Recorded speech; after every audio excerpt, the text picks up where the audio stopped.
तर आज पहा खूप महत्त्वाचा असा टॉपिक आपण अध्ययन संक्रमण बालमानसशास्त्र. तर यामधील पाहणार आहोत पेपर 1 आणि पेपर 2 साठी या ठिकाणी खूप महत्त्वाचा या ठिकाणी टॉपिक असतो. याच्यावरती प्रश्न विचारले जातात. तर या ठिकाणी अध्ययन संक्रमण ट्रान्सफर ऑफ लर्निंग या ठिकाणी आपल्याला आज पाहायचं आहे.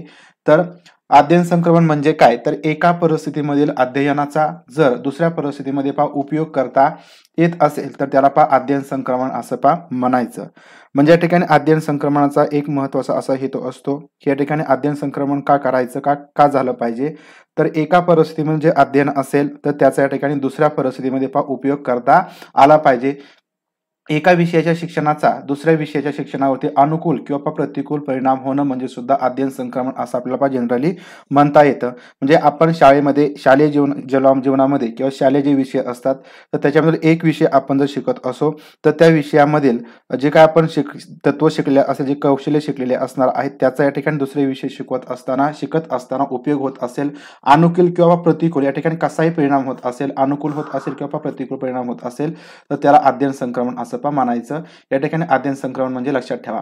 आता या ठिकाणी अध्ययन संक्रमणाची H.C. इलिस तर यांनी एक व्याख्या केली आहे. ही व्याख्या लक्षात ठेवायची आहे की व्यक्तीचा अनुभव किंवा कर्तृत्व एका विशिष्ट क्षेत्रामध्ये संपादन करण्यात आल्यानंतर तशाच प्रकारच्या दुसऱ्या कार्यक्षेत्रात प्रभाव पाडण्याची प्रक्रिया म्हणजेच अध्ययन संक्रमण होय. या ठिकाणी आपल्या जीवनामध्ये सुद्धा एका परिस्थितीमध्ये किंवा एका विशिष्ट क्षेत्रामध्ये आपण काही कौशल्य वगैरे संपादन केली तर तशाच प्रकारची कौशल्य हे आपण दुसऱ्या कार्यक्षेत्रामध्ये वापरतो आणि त्याचा प्रभाव आपण या ठिकाणी त्या कार्यक्षेत्रामध्ये पाडत असतो. जर अशा प्रकारची प्रक्रिया होत असेल तर त्या ठिकाणी अध्ययन संक्रमण झालं असं आपल्या ठिकाणी H.C. इलिस यांच्या व्याख्यावरून समजतं. तर ही व्याख्या ठिकाणी लक्षात ठेवायची आहे. परीक्षेमध्ये याच्यावरती प्रश्न विचारले गेले होते. म्हणजेच या ठिकाणी एका परिस्थितीत मिळवलेले जे ज्ञान असतं, कौशल्य असेल, अभिवृत्ती असेल तर या प्रक्रिया या दुसऱ्या परिस्थितीमध्ये व्यक्तीला प्रत्यक्ष उपयोगात आणता येत असतात.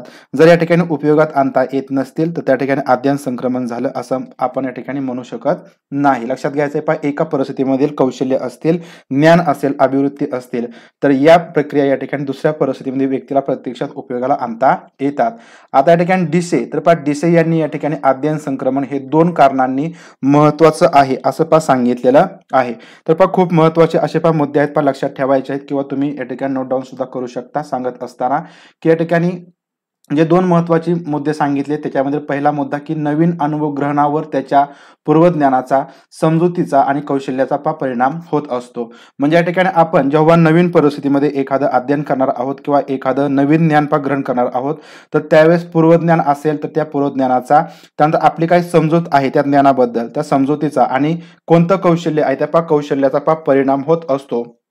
कधी पूर्वानुभवाचा फायदा होतो तर कधी त्याने अडथळा सुद्धा निर्माण होतो. या ठिकाणी जे तुमचे पूर्वानुभव असतील तर त्या पूर्वानुभवामुळे या ठिकाणी कधी कधी फायदा सुद्धा होत असतो आणि कधी कधी त्याच्यामुळे अडथळे सुद्धा निर्माण होत असतात.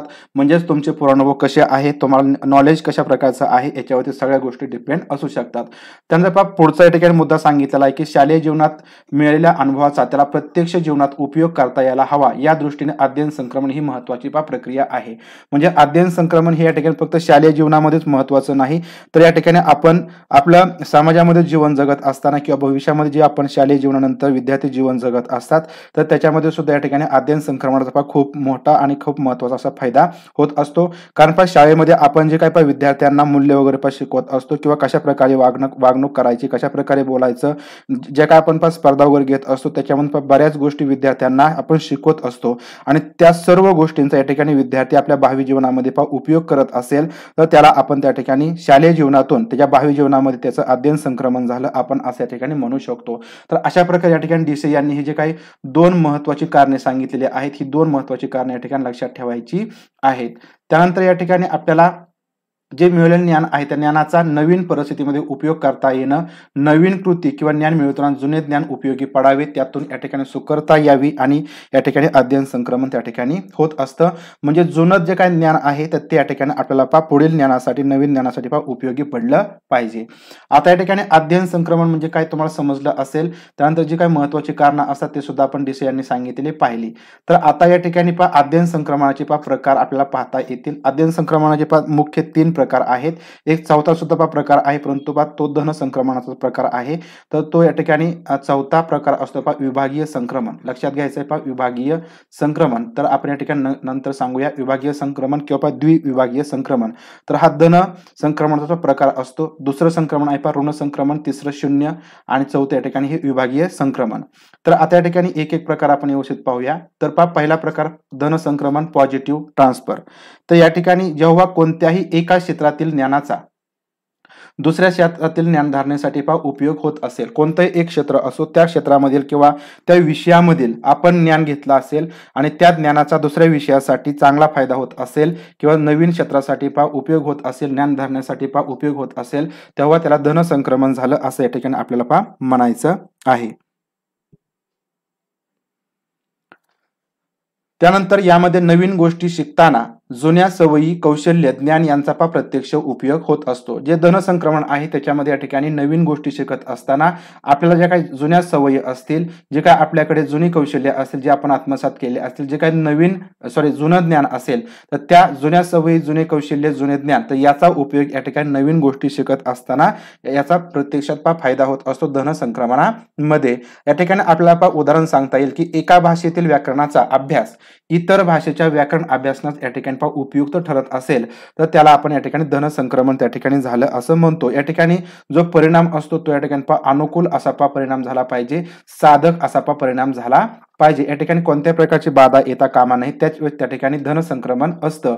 टंकलेखन येणाऱ्यास तंतुवाद्य पहा लवकर शिकता येतात. जर टंकलेखन आपण प्रक्रिया पाहिली टंकलेखनाची आणि तंतुवाद्याची, तर त्या ठिकाणी आपल्याला पहा बोटांचा उपयोग करावा लागतो आणि तुम्ही जर टंकलेखन एकदा का शिकला तर तंतुवाद्यामध्ये सुद्धा बोटांचा उपयोग आपल्याला करावा लागतो. त्याच्यामुळे या ठिकाणी आपल्याला तंतुवाद्य लवकर शिकता येतात, म्हणजे या ठिकाणी धन संक्रमण त्या ठिकाणी होत असतं.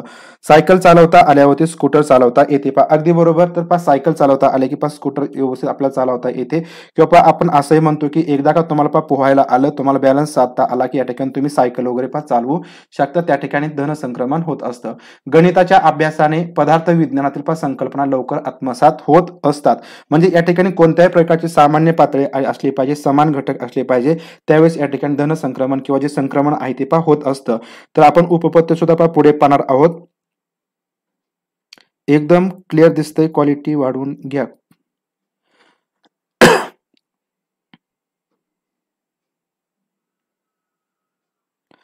नीलम सोलापुरे मॅम कोणत्या बुक मधील आहे, तुमचे व्हिडिओ लेक्चर सफिशियंट होईल का, माझ्याकडे बुक नाहीये.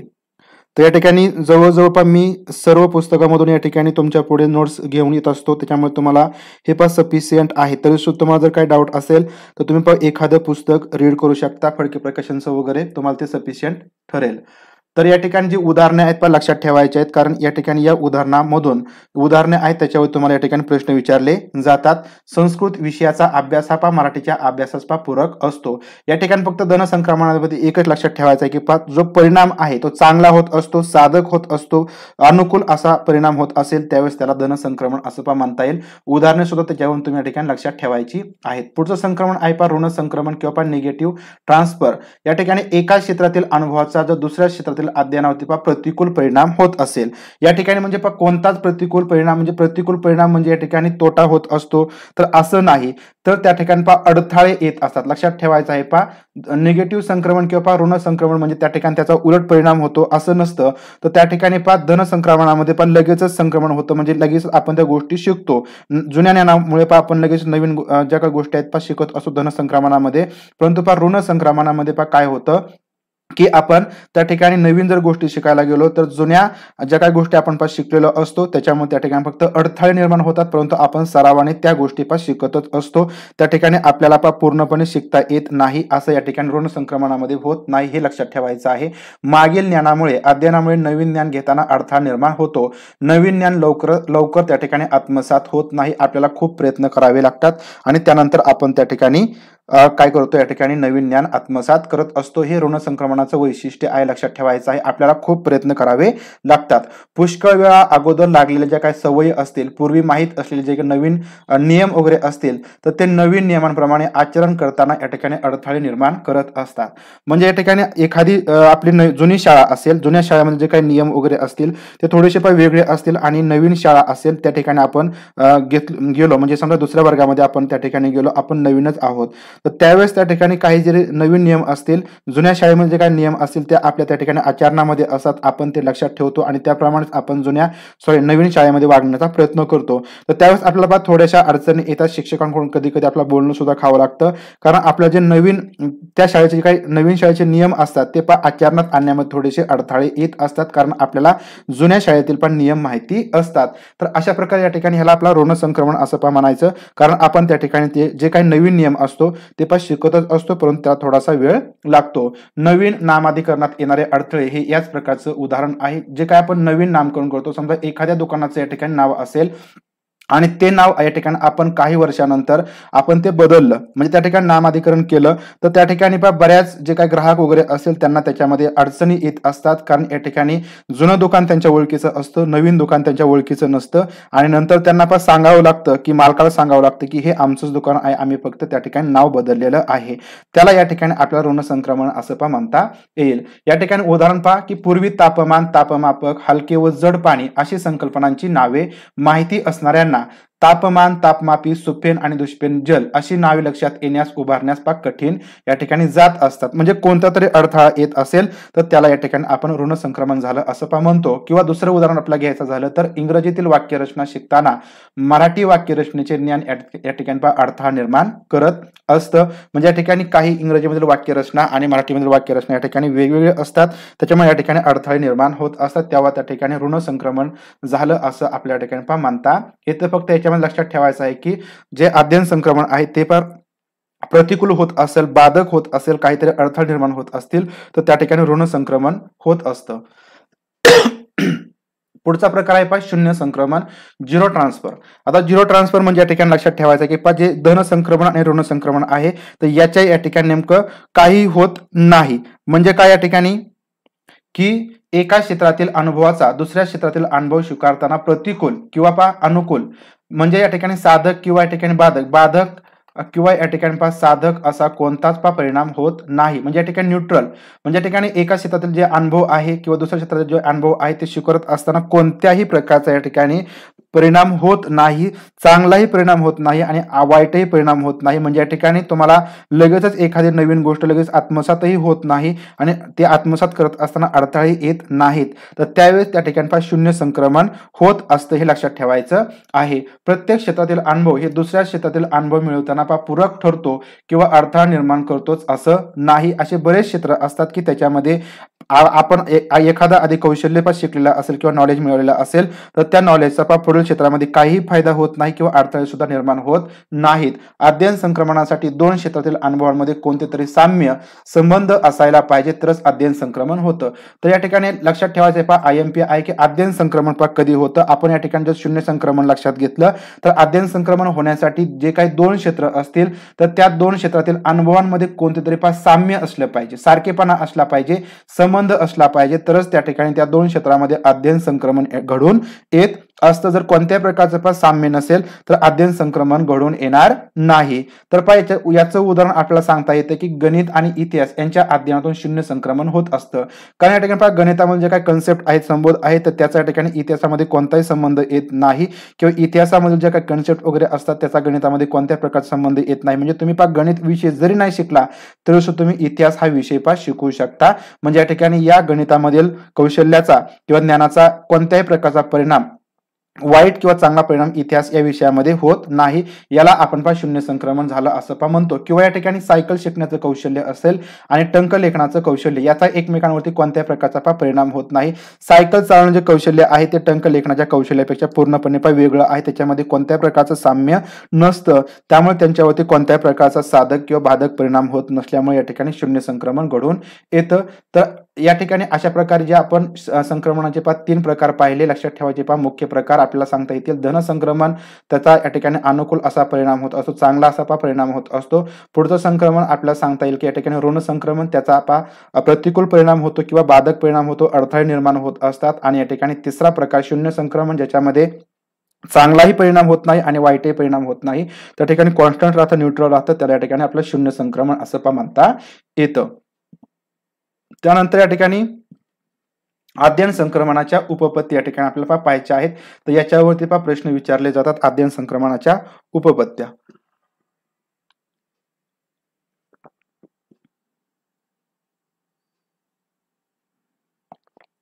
सर तुम्ही व्हिडिओ डिलीट का केले प्लेलिस्ट मध्ये?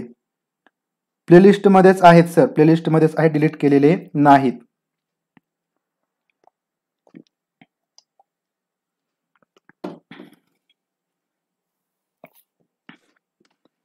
तर लाईक करायचं आहे, लाईक करायचं आहे. तर ठीक आहे, पहिले आपल्याला उपपत्ती सांगता येते. तर शक्तिवादी उपपत्ती. तर आद्यन संक्रमणाची पहिली उपपत्ती शक्तिवादी उपपत्ती. तर ही कोणत्याही मानसशास्त्राने खास करून मांडलेली नाही, म्हणजे याला आपण असं म्हणू शकत नाही की शक्तिवादी उपपत्ती याच मानसशास्त्रज्ञाची आहे. त्यामुळे लक्षात ठेवायचं आहे, शक्तिवादी उपपत्ती ही कोणत्याही विशेष अशा मानसशास्त्राने मांडलेली नाही. तर या उपपत्तीप्रमाणे मनाच्या विविध शक्ती आणि शाखा या स्वतंत्र असून त्या एकमेकींपासून वेगळ्या आहेत असं मानलं जातं. शक्तिवादी उपपत्तीचा या ठिकाणी महत्वाचा उद्देश लक्षात घ्यायचा आहे की ज्या मनाच्या विविध शक्ती आहेत किंवा ज्या काही शाखा आहेत त्या स्वतंत्र आहेत आणि त्या एकमेकींपासून वेगळ्या आहेत असं या ठिकाणी मानलं जातं. या मानसिक शक्तींचा स्वतंत्रपणे विकास करता येतो. ज्या काही मानसिक शक्ती आहेत त्या मानसिक शक्तींचा या ठिकाणी स्वतंत्रपणे विकास करता येतो. तर असं या ठिकाणी ही शक्तिवादी उपपत्ती सांगते. याकरिता ठराविक विषयाचं अध्ययन या ठिकाणी उपयुक्त असतं. जर मानसिक शक्तींचा विकास करायचा असेल, म्हणजे या ठिकाणी आपण थोडक्यात म्हणूया की आपल्या मनाचं काही कंट्रोल वगैरे करायचं असेल, आपली पाठांतर शक्ती वाढवायची असेल, स्मरण शक्ती वाढवायची असेल, तर त्यासाठी काही ठराविक विषयाचं अध्ययन या ठिकाणी उपयुक्त ठरतं. म्हणजे या ठिकाणी आपल्याला स्मरण शक्ती वाढवायची असेल तर त्यासाठी आपण श्लोक वगैरे पाठांतर करतो, पाढे वगैरे पाठांतर करत असतो आणि त्याच्यामुळे आपली पाठांतर शक्ती वाढत असते. याला या ठिकाणी आपल्याला मानसिक शक्तींना वळण लावण्याची जी प्रक्रिया असते तर ती या शक्तिवादी उपपत्तीचा मूळ आहे. ज्या आपल्या मानसिक शक्ती असतील तर त्याला या ठिकाणी काहीतरी अनुशीलनाने किंवा या ठिकाणी सरावाने त्याला आपण वळण लावणं म्हणजे शक्तिवादी उपपत्ती. तर या ठिकाणी मनशक्तींचा विकास झाला की त्याचा उपयोग इतर कोणत्याही अध्ययनासाठी होतो. मनशक्तींचा विकास झाला की त्याचा उपयोग इतर कोणत्याही अध्ययनासाठी होतो आणि त्या ठिकाणी अध्ययन संक्रमण आपोआप घडून येतं. त्याला कोणत्याही प्रकारची काही गोष्ट करण्याची आवश्यकता नाही. फक्त या ठिकाणी मनशक्तींचा विकास तुम्हाला घडवून आणण्यासाठी त्या ठिकाणी सराव वगैरे करावा लागतो.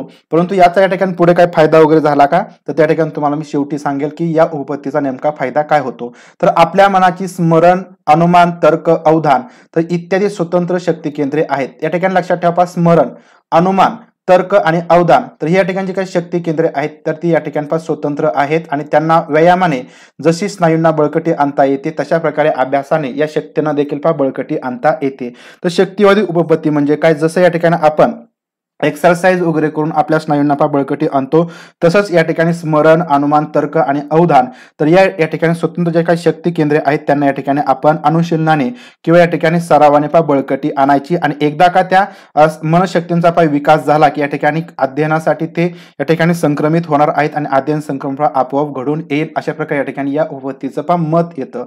तर या ठिकाणी आपल्याला सांगता येतं की या ठिकाणी ही जी उपपत्ती आहे त्याच्यामधून काय सांगितलं जाईल तर मानसिक शक्ती या स्वतंत्र असून त्यांचा विकास स्वतंत्रपणे करता येतो. ज्या मानसिक शक्ती आहेत आपण वरती पाहिल्या तर त्यांचा विकास स्वतंत्रपणे करता येतो. या ठिकाणी स्मरण असेल, अनुमान, तर्क आणि अवधान. स्मरणाचा या ठिकाणी विकास करायचा असेल तर पाठांतरावरती भर द्यावा लागेल. अनुमानाचा करावा लागत असेल तर त्यावेळेस आपल्याला काही गोष्टी वारंवार त्याचं अनुमान करावं लागेल, काही गोष्टींचं निरीक्षण करावं लागेल. तर्क करायचे असतील त्या ठिकाणी सुद्धा आपल्याला त्याच्याच गोष्टी कराव्या लागतील. अवधान करायचं असेल तर अवधानासाठी आपल्या या ठिकाणी जे काही धारणा वगैरे, ध्यान वगैरे आहे ते ध्यान आपल्याला करावं लागेल आणि त्यासाठी सुद्धा आपल्याला या ठिकाणी जी शक्ती आहे एकवटावी लागते. आपण ध्यान त्या ठिकाणी एकत्रित करतो. तर यासाठी आपण या ठिकाणी यांचा स्वतंत्रपणे विकास करता येतो. तर हा विकास करण्यासाठी परिश्रम आणि अनुशीलन आवश्यक आहे. तर हा जर विकास करायचा असेल, मनशक्तींचा विकास करायचा असेल तर कष्ट करावे लागतील, अनुशीलन तुम्हाला करावं लागेल. एका प्रकारचा या ठिकाणी हा व्यायामच असतो. व्यायामाने स्नायू बलवान होतात. या व्यायामासाठी गोडी वाटलीच पाहिजे असं नाही. म्हणजे या ठिकाणी जर तुम्ही एक्सरसाइज करता तर त्यावेळेस तुम्हाला त्या व्यायामाची गोडी असेलच असं नाही, वाटलीच पाहिजे असं नाही. त्याच प्रकारे या ठिकाणी जर आपण मनशक्तींचा विकास करायला गेलो तर त्यावेळेस आपल्याला कोणत्या प्रकारच्या आपण गोष्टी करत आहोत त्याची या ठिकाणी गोडी किंवा अभिरुची वाटली पाहिजे असं नाही. जेवढा विषय कठीण तेवढे परिश्रम या ठिकाणी आपल्याला जास्त घ्यावे लागतील. जर तुम्हाला गणित विषय कठीण जात असेल तर तुम्हाला गणित या विषयाचा सराव करावा लागेल, सूत्रपाठ करावे लागतील, पाढेपाठ करावे लागतील, म्हणजे तुम्हाला परिश्रम त्या ठिकाणी जास्त घ्यावे लागतील. त्यामुळे या ठिकाणी काय होतं, मानसिक शक्तींचं वळण म्हणजे डिसिप्लिन जास्त परिणामकारक या ठिकाणी होतो. म्हणजे जेवढं तुम्ही परिश्रम घेणार आहात तेवढं तुम्हाला मानसिक शक्तींना चांगल्या प्रकारचं वळण, परिणामकारक वळण देता येतं. विषय जेवढा कठीण नीरस तेवढे परिश्रम जास्त आणि त्यामुळे मनाचं विनयन म्हणजे वळण चांगलं होईल आणि बुद्धीला धार चढेल अशी या ठिकाणी या उपपत्तीची कल्पना असते. म्हणजे या ठिकाणी या उपपत्तीचं मतच असं आहे, म्हणणंच असं आहे की तुम्ही जेवढे परिश्रम करणार आहात मनाच्या शक्तीनं, जेवढं तुम्ही व्यायाम वगैरे करून आणणार अनुशीलनाने, तर तेवढे या ठिकाणी तुमच्या मनाचं वळण चांगल्या प्रकारे लागेल आणि तुमच्या बुद्धीला चांगल्या प्रकारची धार येईल. तुम्ही त्या ठिकाणी तुमची स्मरणशक्ती चांगल्या प्रकारे होईल अशी या ठिकाणी याची कल्पना आहे. पुढे या ठिकाणी एका विषयाच्या अभ्यासाने विकसित शक्तींचा सर्वांगीण विकास होतो. यासाठी या ठिकाणी एका विषय घेतला तर एका विषयाच्या अभ्यासानेच, म्हणजे तुम्ही समजा श्लोक पाठांतर केलं किंवा पाढे पाठांतर केले तर या ठिकाणी एका विषयाच्या अभ्यासाने फक्त विकसित शक्तींचा सर्वांगीण विकास होतो असं या ठिकाणी या उपपत्तीचं मत होतं. त्याच्यामध्ये काही विषय, उदाहरण संस्कृत विषय असेल, लॅटिन, भूमिती जास्त उपयुक्त ठरतात. म्हणजे या ठिकाणी एकच विषय असेल संस्कृतचा तुम्ही अभ्यास केला तर याचा उपयोग तुम्हाला लॅटिन असेल, भूमिती असेल तर याच्यामध्ये नक्कीच फायदा होतो. तर यासाठी जास्त उपयुक्त असतं. तर काही जे विषय असतात, उदाहरण इतिहास, विज्ञान, समाजशास्त्र, तर या विषयांसाठी या ठिकाणी एकाच विषयाचा अभ्यास केला तर पुढील विषयासाठी याचा कोणताही उपयोग होत नाही. तर अशा प्रकारे या ठिकाणी आपल्याला ही दुसरी गोष्ट सांगता येते. त्यानंतर एकदा काय विकास झाला की त्या विकसित व्यक्तीचा कोणत्याही क्षेत्रात उपयोग होईल आणि शिक्षण संक्रमण हे या ठिकाणी आपोआप घडून येतं. म्हणजे एकदा का तुमच्या मनशक्तीचा विकास झाला की या ठिकाणी विकसित व्यक्तीचा या ठिकाणी कोणत्याही क्षेत्रामध्ये उपयोग करता येईल आणि शिक्षण संक्रमण या ठिकाणी आपोआप घडून येईल अशा प्रकारे ही उपपत्ती सांगते. परंतु या ठिकाणी हे जे काही मत सांगितलेलं आहे या शक्तिवादी उपपत्तीने अशा प्रकारे या गोष्टी होतील किंवा अध्ययन संक्रमण आपोआप होईल की फक्त मनशक्तीनं आपण वळण लावलं तर या ठिकाणी हे खोडून काढलेलं आहे. याच्यावरती शक्तिवादी उपपत्तीवरती काही आक्षेप घेतलेले आहेत. तर याच्यामध्ये सर्वात महत्वाचा आणि पहिला आक्षेप घेतलेला आहे तो म्हणजे अनुशीलनाने मानसिक शक्तींना वळण लागते आणि एकदा असे वळण लागले की अध्ययन संक्रमण होतं. याचे पुरावे आपल्याला या ठिकाणी कोठेही मिळत नाही. म्हणजेच फक्त आपण एखादी गोष्ट पाठांतर केली, पाढे पाठांतर केले की तुम्हाला परत ते पाढे वाचण्याची सुद्धा गरज पडत नाही किंवा त्याचा दुसऱ्या क्षेत्रामध्ये म्हणजे गणित सोडवण्यामध्ये फक्त उपयोग होतं.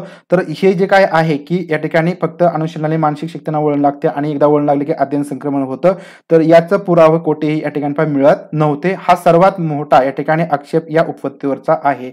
19व्या शतकाच्या अखेरच्या दशकापासून अध्ययन संक्रमणावरती अनेक शास्त्रज्ञांनी प्रयोग केले. जी शक्तिवादी उपपत्ती होती तर याच्यावरती आणि अध्ययन संक्रमणावरती अनेक शास्त्रज्ञांनी प्रयोग केले. प्रयोग करून या ठिकाणी हे आक्षेप घेण्यात आलेले आहेत. त्याच्यामध्ये सर्वात महत्वाचा आक्षेप घेण्यासाठी प्रयोग केला तो आधुनिक मानसशास्त्राचा जनक विल्यम जेम्स. तर विल्यम जेम्स या ठिकाणी लक्षात ठेवायचं आधुनिक मानसशास्त्राचा जनक आहे. यांनी एक प्रयोग केला.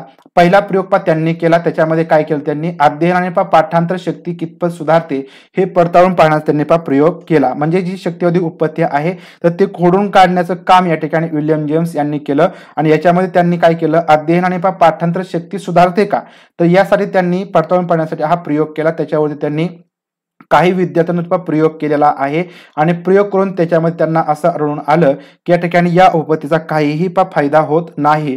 मनशक्तीचे खास शिक्षण दुसऱ्या परिस्थितीमध्ये उपयोगी पडत नाही असं या ठिकाणी त्यांनी निष्कर्ष काढला. म्हणजे जे मनशक्तींचं खास शिक्षण आहे, वळण लावण्याचं खास शिक्षण आहे, त्याचा दुसऱ्या परिस्थितीमध्ये उपयोग होत नाही, ते उपयोगी पडत नाही असे विल्यम जेम्स यांनी निष्कर्ष काढला. त्याचबरोबर त्यांनी वुडवर्थ थॉर्नडाईक यांनी सुद्धा याच्यावरती प्रयोग केलेले आहेत. परंतु लक्षात ठेवायचं आहे की मनशक्तीचा खास शिक्षण हे दुसऱ्या परिस्थितीमध्ये उपयोगी पडत नाही. म्हणून या ठिकाणी ही जी उपपत्ती होती त्या ठिकाणी नंतर मागे पडली. परंतु सुरुवातीच्या काळामध्ये जोपर्यंत इतर उपपत्तींचा शोध लावला नव्हता किंवा जोवर इतर उपपत्त्या मांडल्या गेल्या नाहीत तोपर्यंत या उपपत्तीचा खूप मोठ्या प्रमाणात प्रभाव होता. ज्याच्यामध्ये आपल्याला सांगतात की भूमिती असेल, गणित असतील किंवा इतर जे विषय आहेत हे विषय शिकवण्यामध्ये या उपपत्तीचा त्या ठिकाणी प्रभाव मोठ्या प्रमाणामध्ये होता. परंतु नंतरच्या काळामध्ये या ठिकाणी ठिकाणी या उपपत्तीचा प्रभाव पहा कमी कमी होत गेला आणि याचं महत्व सुद्धा पहा कमी झालेलं पाहायला मिळतं. पुढची उपपत्ती आपल्याला पहा सांगता येते पहा समान घटक उपपत्ती किंवा समान अंश उपपत्ती, जी पहा थॉर्नडाईक यांनी पहा मांडलेली आहे. लक्षात ठेवायचे पहा ज्या जोड्या येऊ शकतात त्याच्यामुळे लक्षात ठेवा समान घटक उपपत्ती किंवा समान अंश उपपत्ती ही एकच उपपत्ती आहे. तर आधी या ठिकाणी समान घटक उपपत्ती थॉर्नडाईक यांनी पहा मांडलेली होती. लक्षात ठेवा, याचं थोडंसं मी तुम्हाला हिस्ट्री सांगतो. समान घटक उपपत्ती थॉर्नडाईक यांनी पहा मांडलेली होती, परंतु त्याच्यामध्ये त्यांचा जोडीदार वुडवर्थ, तर वुडवर्थ यांनी काय केलं तर या ठिकाणी जे घटक हा जो काही शब्द आहे घटक शब्द काढला आणि त्याच्या जागेवरती पहा अंश हा शब्द टाकला आणि त्याच्यानंतर या उपपत्तीचं पण नामकरण केलं समान घटक उपपत्ती, समान घटक उपपत्ती. सॉरी, या ठिकाणी जी पहिली उपपत्ती होती समान अंश उपपत्ती होती. थॉर्नडाईक यांनी मांडलेली पहा समान अंश उपपत्ती होती. लक्षात ठेवा, थोडंसं उलट झालं. तर अंश हा शब्द या ठिकाणी वुडवर्थ यांनी काढून त्या ठिकाणी पहा घटक हा शब्द लावला आणि समान घटक उपपत्ती या ठिकाणी तयार झाली. लक्षात ठेवायचं पहा आधीची उपपत्ती पहा समान अंश उपपत्ती होती, जी थॉर्नडाईक यांनी पहा मांडलेली होती. तर या ठिकाणी दोन्ही परिस्थितीमध्ये जर समान घटक असतील तर यांनी काय सांगितलं या उपपत्तीमध्ये पहा काय सांगितलेलं आहे की दोन आद्यन परिस्थिती असतील. या दोन्ही आद्यन परिस्थितीमध्ये जर समान घटक असतील, सारखे घटक असतील तर या ठिकाणी आद्यन संक्रमण होत असतं.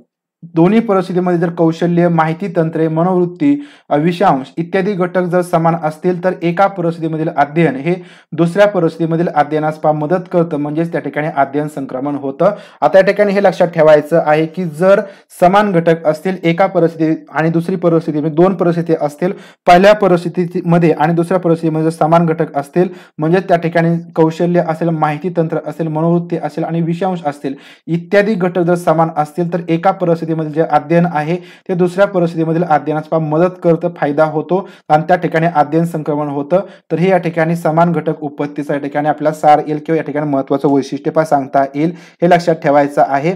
थॉर्नडाईक यांची उपपत्ती आपल्याला काय सांगते तर या ठिकाणी दोन्ही परिस्थितीमध्ये पहा समान घटक असतील तर अध्ययन संक्रमण होतं. तर विषयातील साम्य आणि तंत्रातील साम्य यामुळे पहा अध्ययन संक्रमण होतं.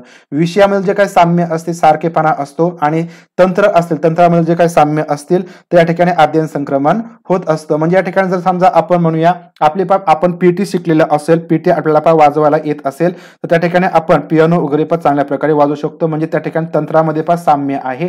जर विषय असेल गणित हा विषय असेल, गणित आणि त्या ठिकाणी विज्ञान ही विषयाची जोडी आपण घेतली तर गणितामधील बऱ्याच गोष्टी या ठिकाणी विज्ञानामध्ये आपल्याला पाहायला मिळतात, समान असतात, त्याच्यामध्ये या ठिकाणी अध्ययन संक्रमण होत असतं. तर हे विषयातील साम्य आणि तंत्रातील साम्य अशा प्रकारचं येईल. गणित व विज्ञान यांच्या समान घटक असल्याने अध्ययनास एकमेकांच्या अनुभवाची त्या ठिकाणी मदत होत असते. अशाच प्रकारचे विशिष्ट खेळ असतील आणि कारक कौशल्य असेल या बाबतीत सुद्धा त्या ठिकाणी समान घटक असतात, त्याच्यामुळे त्या ठिकाणी अध्ययन संक्रमण हे समान घटक उपपत्ती अनुसार होत असतं. उदाहरणार्थ या ठिकाणी आपल्याला सांगता येईल की संस्कृत भाषेच्या अध्ययनाला मराठी भाषेचं अध्ययन त्या ठिकाणी उपयुक्त ठरतं. म्हणजे संस्कृत भाषेचं अध्ययन असेल आणि मराठी भाषेचं अध्ययन याच्यामध्ये समान घटक असतात, म्हणून त्या ठिकाणी आपल्याला या ठिकाणी अध्ययन संक्रमण लवकर होईल किंवा भाषेचं अध्ययन उपयुक्त ठरेल.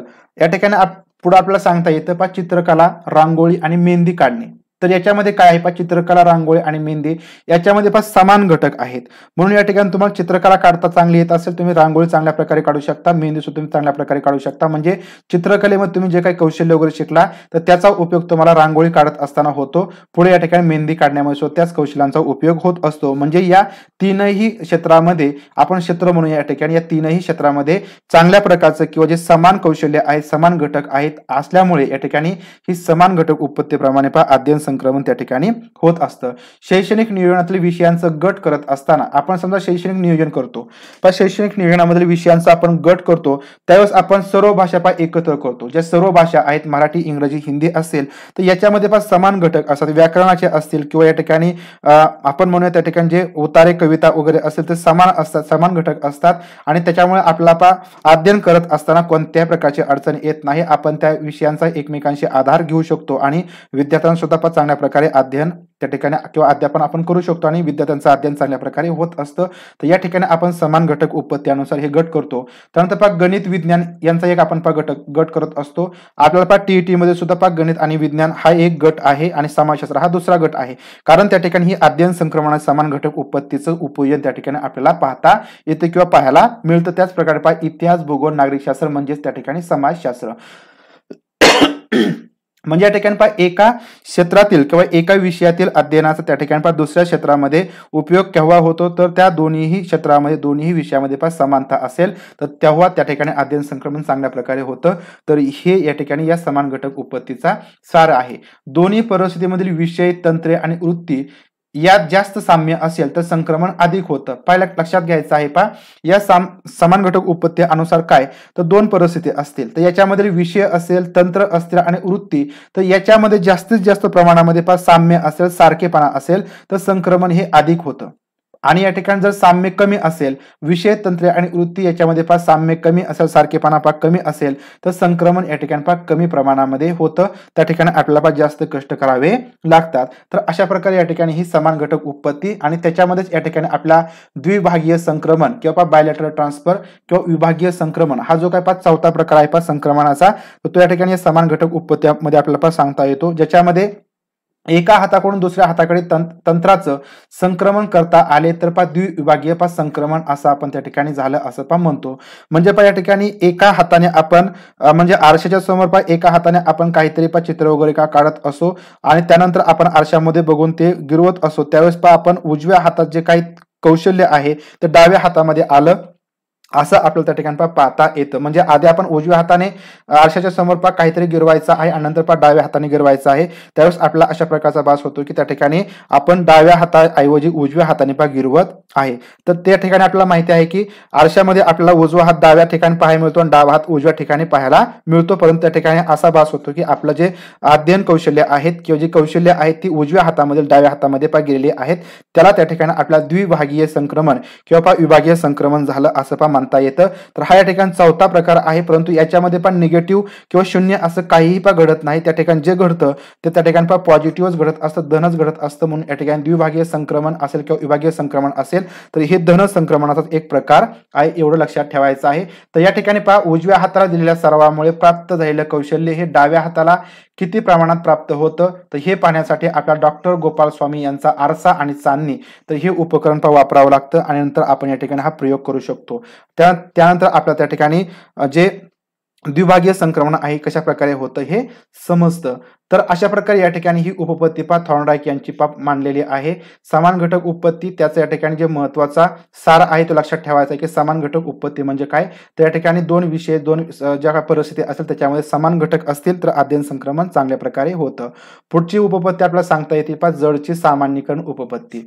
तर पहा सामान्यीकरण उपपत्ती ही महत्वाची अशी उपपत्ती आहे, पहा जड यांनी पहा मांडलेली आहे.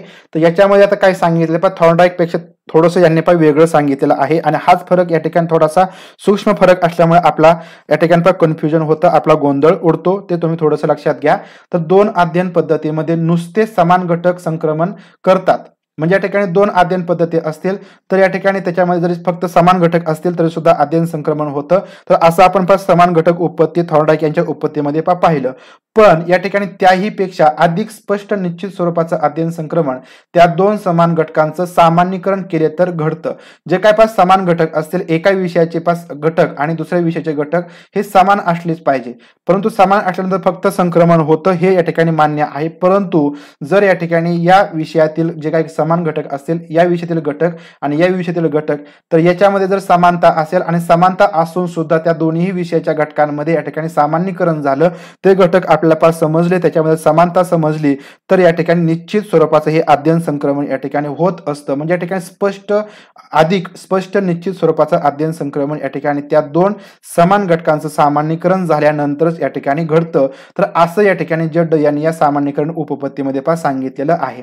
आता या ठिकाणी सामान्यीकरणामुळे या ठिकाणी काय होतं, अध्ययन संक्रमण होतं. म्हणजे या ठिकाणी समान घटक असतील त्यांचं त्या ठिकाणी सामान्यीकरण झालं, त्यांचं विश्लेषण केलं, ते समजलं आपल्याला त्या ठिकाणी, तर या ठिकाणी या सामान्यीकरणामुळे अध्ययन संक्रमण होतं असं या ठिकाणी जड यांनी सांगितलेलं आहे. तर हाच फरक या ठिकाणी लक्षात ठेवायचा आहे. म्हणजे जड यांना हेही मान्य होतं की दोन्ही विषयामध्ये दोन्ही परिस्थितीमध्ये समान घटक असायला पाहिजेत, परंतु त्यापेक्षा पुढे त्यांनी सांगितलं की त्या दोन्ही घटकांचं समान घटकांचं सामान्यीकरण झालं पाहिजे, तेव्हा अध्ययन संक्रमण शक्य आहे. तर सामान्यीकरण म्हणजे अध्ययन विषयांचं विश्लेषण करून त्यातील तत्व समजावून घेणे. सामान्यीकरण म्हणजे काय, तर हे लक्षात घ्या की सामान्यीकरण आपण पण म्हणतो, परंतु या ठिकाणी सामान्यीकरण म्हणजे काय, तर अध्ययन विषयाचं विश्लेषण आपल्याला करता आलं पाहिजे. एक शिक्षक म्हणून ते विश्लेषण करून त्या ठिकाणी विद्यार्थ्यांना त्याच्यामध्ये काय तत्व आहे ते तत्व समजावून दिलं पाहिजे. जर आपण ते तत्व असतील, नियम असतील ते समजावून दिले, तर त्याच प्रकारे या ठिकाणी एखादा नवीन विषय आला, त्याच्यामध्ये पाठीमागच्या विषयाप्रमाणे काही तत्व समान असतील, त्याचं सामान्यीकरण त्यांना करता येईल आणि अध्ययन संक्रमण त्या ठिकाणी सोयीस्कर होईल. 4 व्हिडिओ डिलीट केला आहे. तर या ठिकाणी आपण बोलूया नंतर. तर अशा प्रकारे या ठिकाणी हे लक्षात ठेवा, सामान्यीकरण म्हणजे काय आणि सामान्यीकरणाचा जो सार आहे तो लक्षात ठेवायचा आहे. विविध विषयांचं अध्ययन करत असताना त्यातील घटक, सूत्रे, नियम यांचा अभ्यास करून प्रत्यक्ष उपयोग करून त्यातील सार किंवा सूत्र काढणं म्हणजे या ठिकाणी सामान्यीकरण होय. सामान्यीकरण लक्षात ठेवायचं आहे की विविध विषयांचं अध्ययन आपण करत असताना, एक विद्यार्थी म्हणून करत असताना विद्यार्थ्यांनी हे अध्ययन करायचं आहे. अध्ययन करून त्या ठिकाणी त्यांना सामान्यीकरण करता आलं पाहिजे. परंतु त्याआधी आपल्याला त्यांना शिकवायचं आहे की सामान्यीकरण कसं करायचं असतं. सामान्यीकरण करत असताना विषयामधील घटक असतील, सूत्रे असतील, नियम असतील यांचा अभ्यास करायचा आहे. प्रत्यक्ष त्या नियमांचा, सूत्रांचा, घटकांचा उपयोग करायचा आहे. त्याच्यामध्ये सार असेल, सूत्र आहे ते काढायचे आहे, ते समजून घ्यायचे आहेत आणि त्याच्यानंतर त्याला या ठिकाणी आपल्याला सामान्यीकरण झालं असं म्हणता येईल. आणि ते सामान्यीकरण झालं तर अध्ययन संक्रमण या ठिकाणी या उपपत्तीप्रमाणे शक्य आहे. हे तत्व निरनिराळ्या परिस्थितीमध्ये वापरून पाहिलं पाहिजे. या ठिकाणी एखादा आपण तत्व काढलं, त्याचं सामान्यीकरण केलं की ते प्रत्येक परिस्थितीमध्ये वापरून पाहिलं पाहिजे. हे सर्व करीत असताना अभ्यास कसा केला जातो याला महत्व आहे. लक्षात घ्यायचं आहे. सामान्यीकरण फक्त झालं तर याला या ठिकाणी सर्वात महत्वाचं एक खास कारण असतं, तो म्हणजे त्या विद्यार्थ्याचा अभ्यास कशा प्रकारे होत आहे.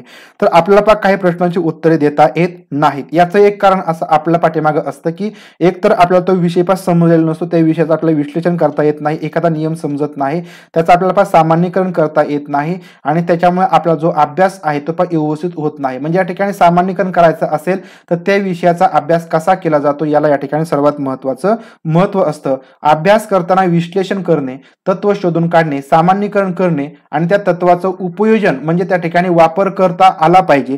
म्हणजे तुम्हाला एक नियम समजला तर तो नियम तुम्ही दुसऱ्या क्षेत्रामध्ये वापरून पाहिला पाहिजे. एखादं सूत्र तुम्हाला समजलं तर त्या सूत्रानुसार तुम्हाला अजून गणित, नवीन गणित सोडवता आली पाहिजे.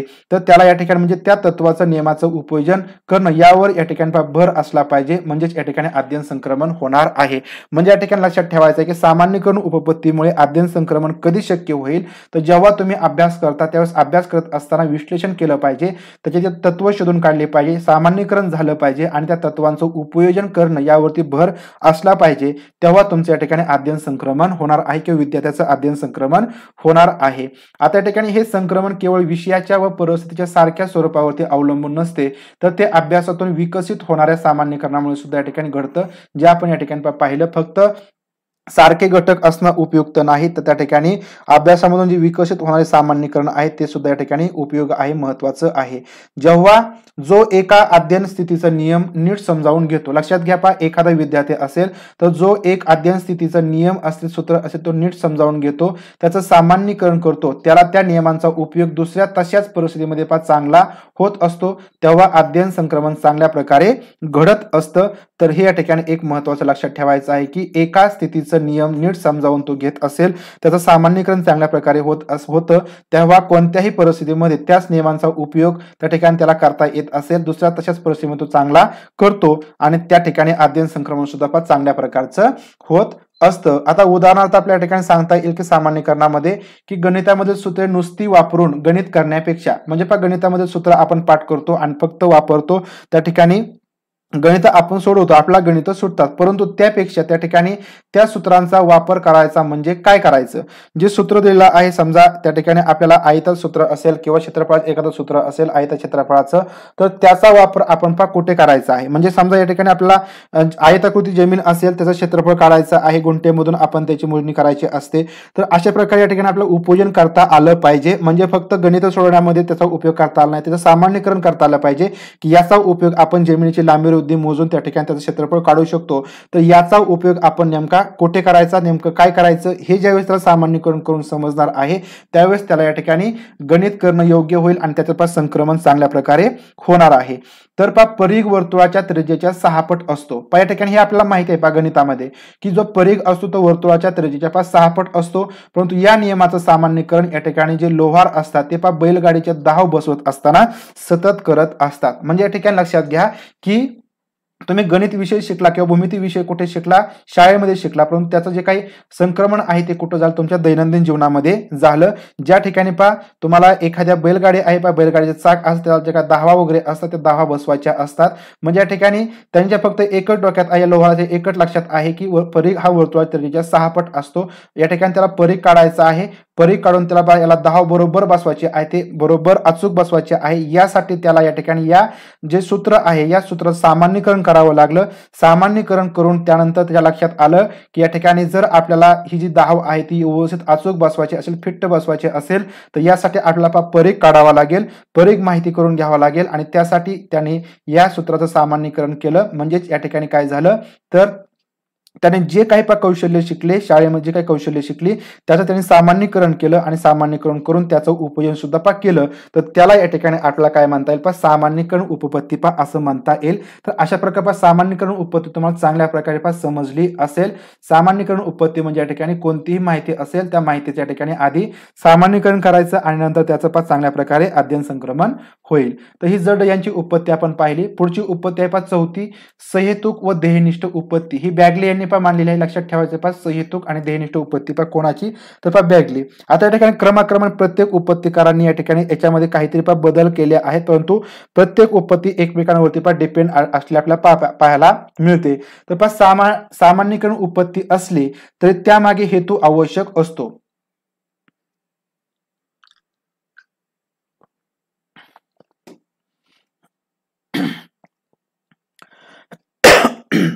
म्हणजे लक्षात घ्या तुम्हाला सामान्यीकरण करता येत असलं, तुम्ही सामान्यीकरण करताय परंतु फक्त तेवढ्याच पुरतं तुम्हाला सामान्यीकरण करता आलं नाही पाहिजे, तर त्या सामान्यीकरण करण्याच्या पाठीमागे काहीतरी हेतू असला पाहिजे. या ठिकाणी आपल्याला वरची जी काय आपण धाव बसवण्याचं उदाहरण घेतलं त्याच्यामध्ये त्या लोहाराने सामान्यीकरण केलं, परंतु त्याच्या पाठीमागे त्याचा एक चांगल्या प्रकारचा हेतू होता की त्या बैलगाडीच्या चाकाला धाव बसवायची आहे. म्हणजे या ठिकाणी सामान्यीकरण करता आलं, परंतु सामान्यीकरण करता न येता सामान्यीकरण करून त्याच्या पाठीमागे काहीतरी एक चांगला हेतू असला पाहिजे आणि हेतूचा सुद्धा आपण चांगला जीवनामध्ये उपयोग केला पाहिजे. तर हे या ठिकाणी या सहेतुक आणि ध्येयनिष्ठ उपपत्तीमध्ये सांगितलेलं आहे. याच्यामध्ये फक्त एखादे तंत्र आत्मसात करून खऱ्या अर्थाने संक्रमण होत नाही, हे बॅगले यांनी सांगितलं. लक्षात ठेवायचंय फक्त एखादं तंत्र तुम्ही आत्मसात केलं म्हणजे खऱ्या अर्थाने तुमचं संक्रमण झालं असं या ठिकाणी आपल्याला मानता येत नाही. कारण या ठिकाणी कारण काय सांगितलं, एक उदाहरण दिलेलं आहे. या ठिकाणी चित्रकला, हस्तकला विषयांच्या अभ्यासात व्यवस्थितपणा, टापटीप सौंदर्य पाहणारे जे विद्यार्थी असतात आणि तो तास समतास कचरा करीत तिथून निघून जातात. म्हणजे या ठिकाणी आपल्या वर्गामध्ये आपण पाहतो असे बऱ्यापैकी विद्यार्थी असतात, ते चित्रकलामध्ये चांगल्या प्रकारे असतात, हस्तकला त्यांची चांगली असते, विषयांच्या अभ्यासात सुद्धा ते व्यवस्थितपणा ठेवत असतात, टापटीप पण ठेवत असतात, टापटीप सौंदर्य पाहणारे ते विद्यार्थी असतात, परंतु या ठिकाणी वर्गामध्ये ते कचरा करून टाकतात. म्हणजे काय तर या ठिकाणी त्यांना आपण शाळेमध्ये शिकलो की या ठिकाणी टापटीपपणा ठेवायचा आहे, चांगल्या प्रकारे स्वच्छता ठेवायची आहे, आपला वर्ग स्वच्छ दिसला पाहिजे, परंतु त्यांनी ते सामान्यीकरण करून घेतलेलं नाही. म्हणजे फक्त एक शिकायचा भाग त्यांच्या डोक्यात आहे, परंतु त्याचं सामान्यीकरण कसं झालं तर आपला वर्ग आपण स्वच्छ ठेवला पाहिजे, सुंदर ठेवला पाहिजे, तर या ठिकाणी आपल्याला जे काही वर्ग आहे तो व्यवस्थित दिसेल, वातावरण चांगल्या प्रकारे होईल, हे त्यांचं सामान्यीकरण झालं नाही. त्याच्यामुळे त्यांनी काय केलं, वर्ग सुटला की जो काही कचरा वगैरे असतो, चित्रकलेचा कचरा असेल किंवा हस्तकला तुम्ही काहीतरी आणला असेल साहित्य त्याचा कचरा असेल, तो व्यवस्थित कुठेतरी भरून ठेवावा, त्यामुळे आपला वर्ग स्वच्छ सुंदर दिसेल. तर हे त्यांच्या लक्षात आलं नाही सामान्यीकरण न झाल्यामुळे, त्याच्यामुळे ते कचरा आहे तसा टाकून गेले आणि या ठिकाणी ते शाळेमधून बाहेर पडतात. म्हणजेच या ठिकाणी त्यांचं सामान्यीकरण झालं नाही, त्यांचा हेतू या ठिकाणी त्यांना समजला नाही किंवा जे काही गोष्टी त्यांनी केली त्याच्यामध्ये ध्येयनिष्ठा नव्हती.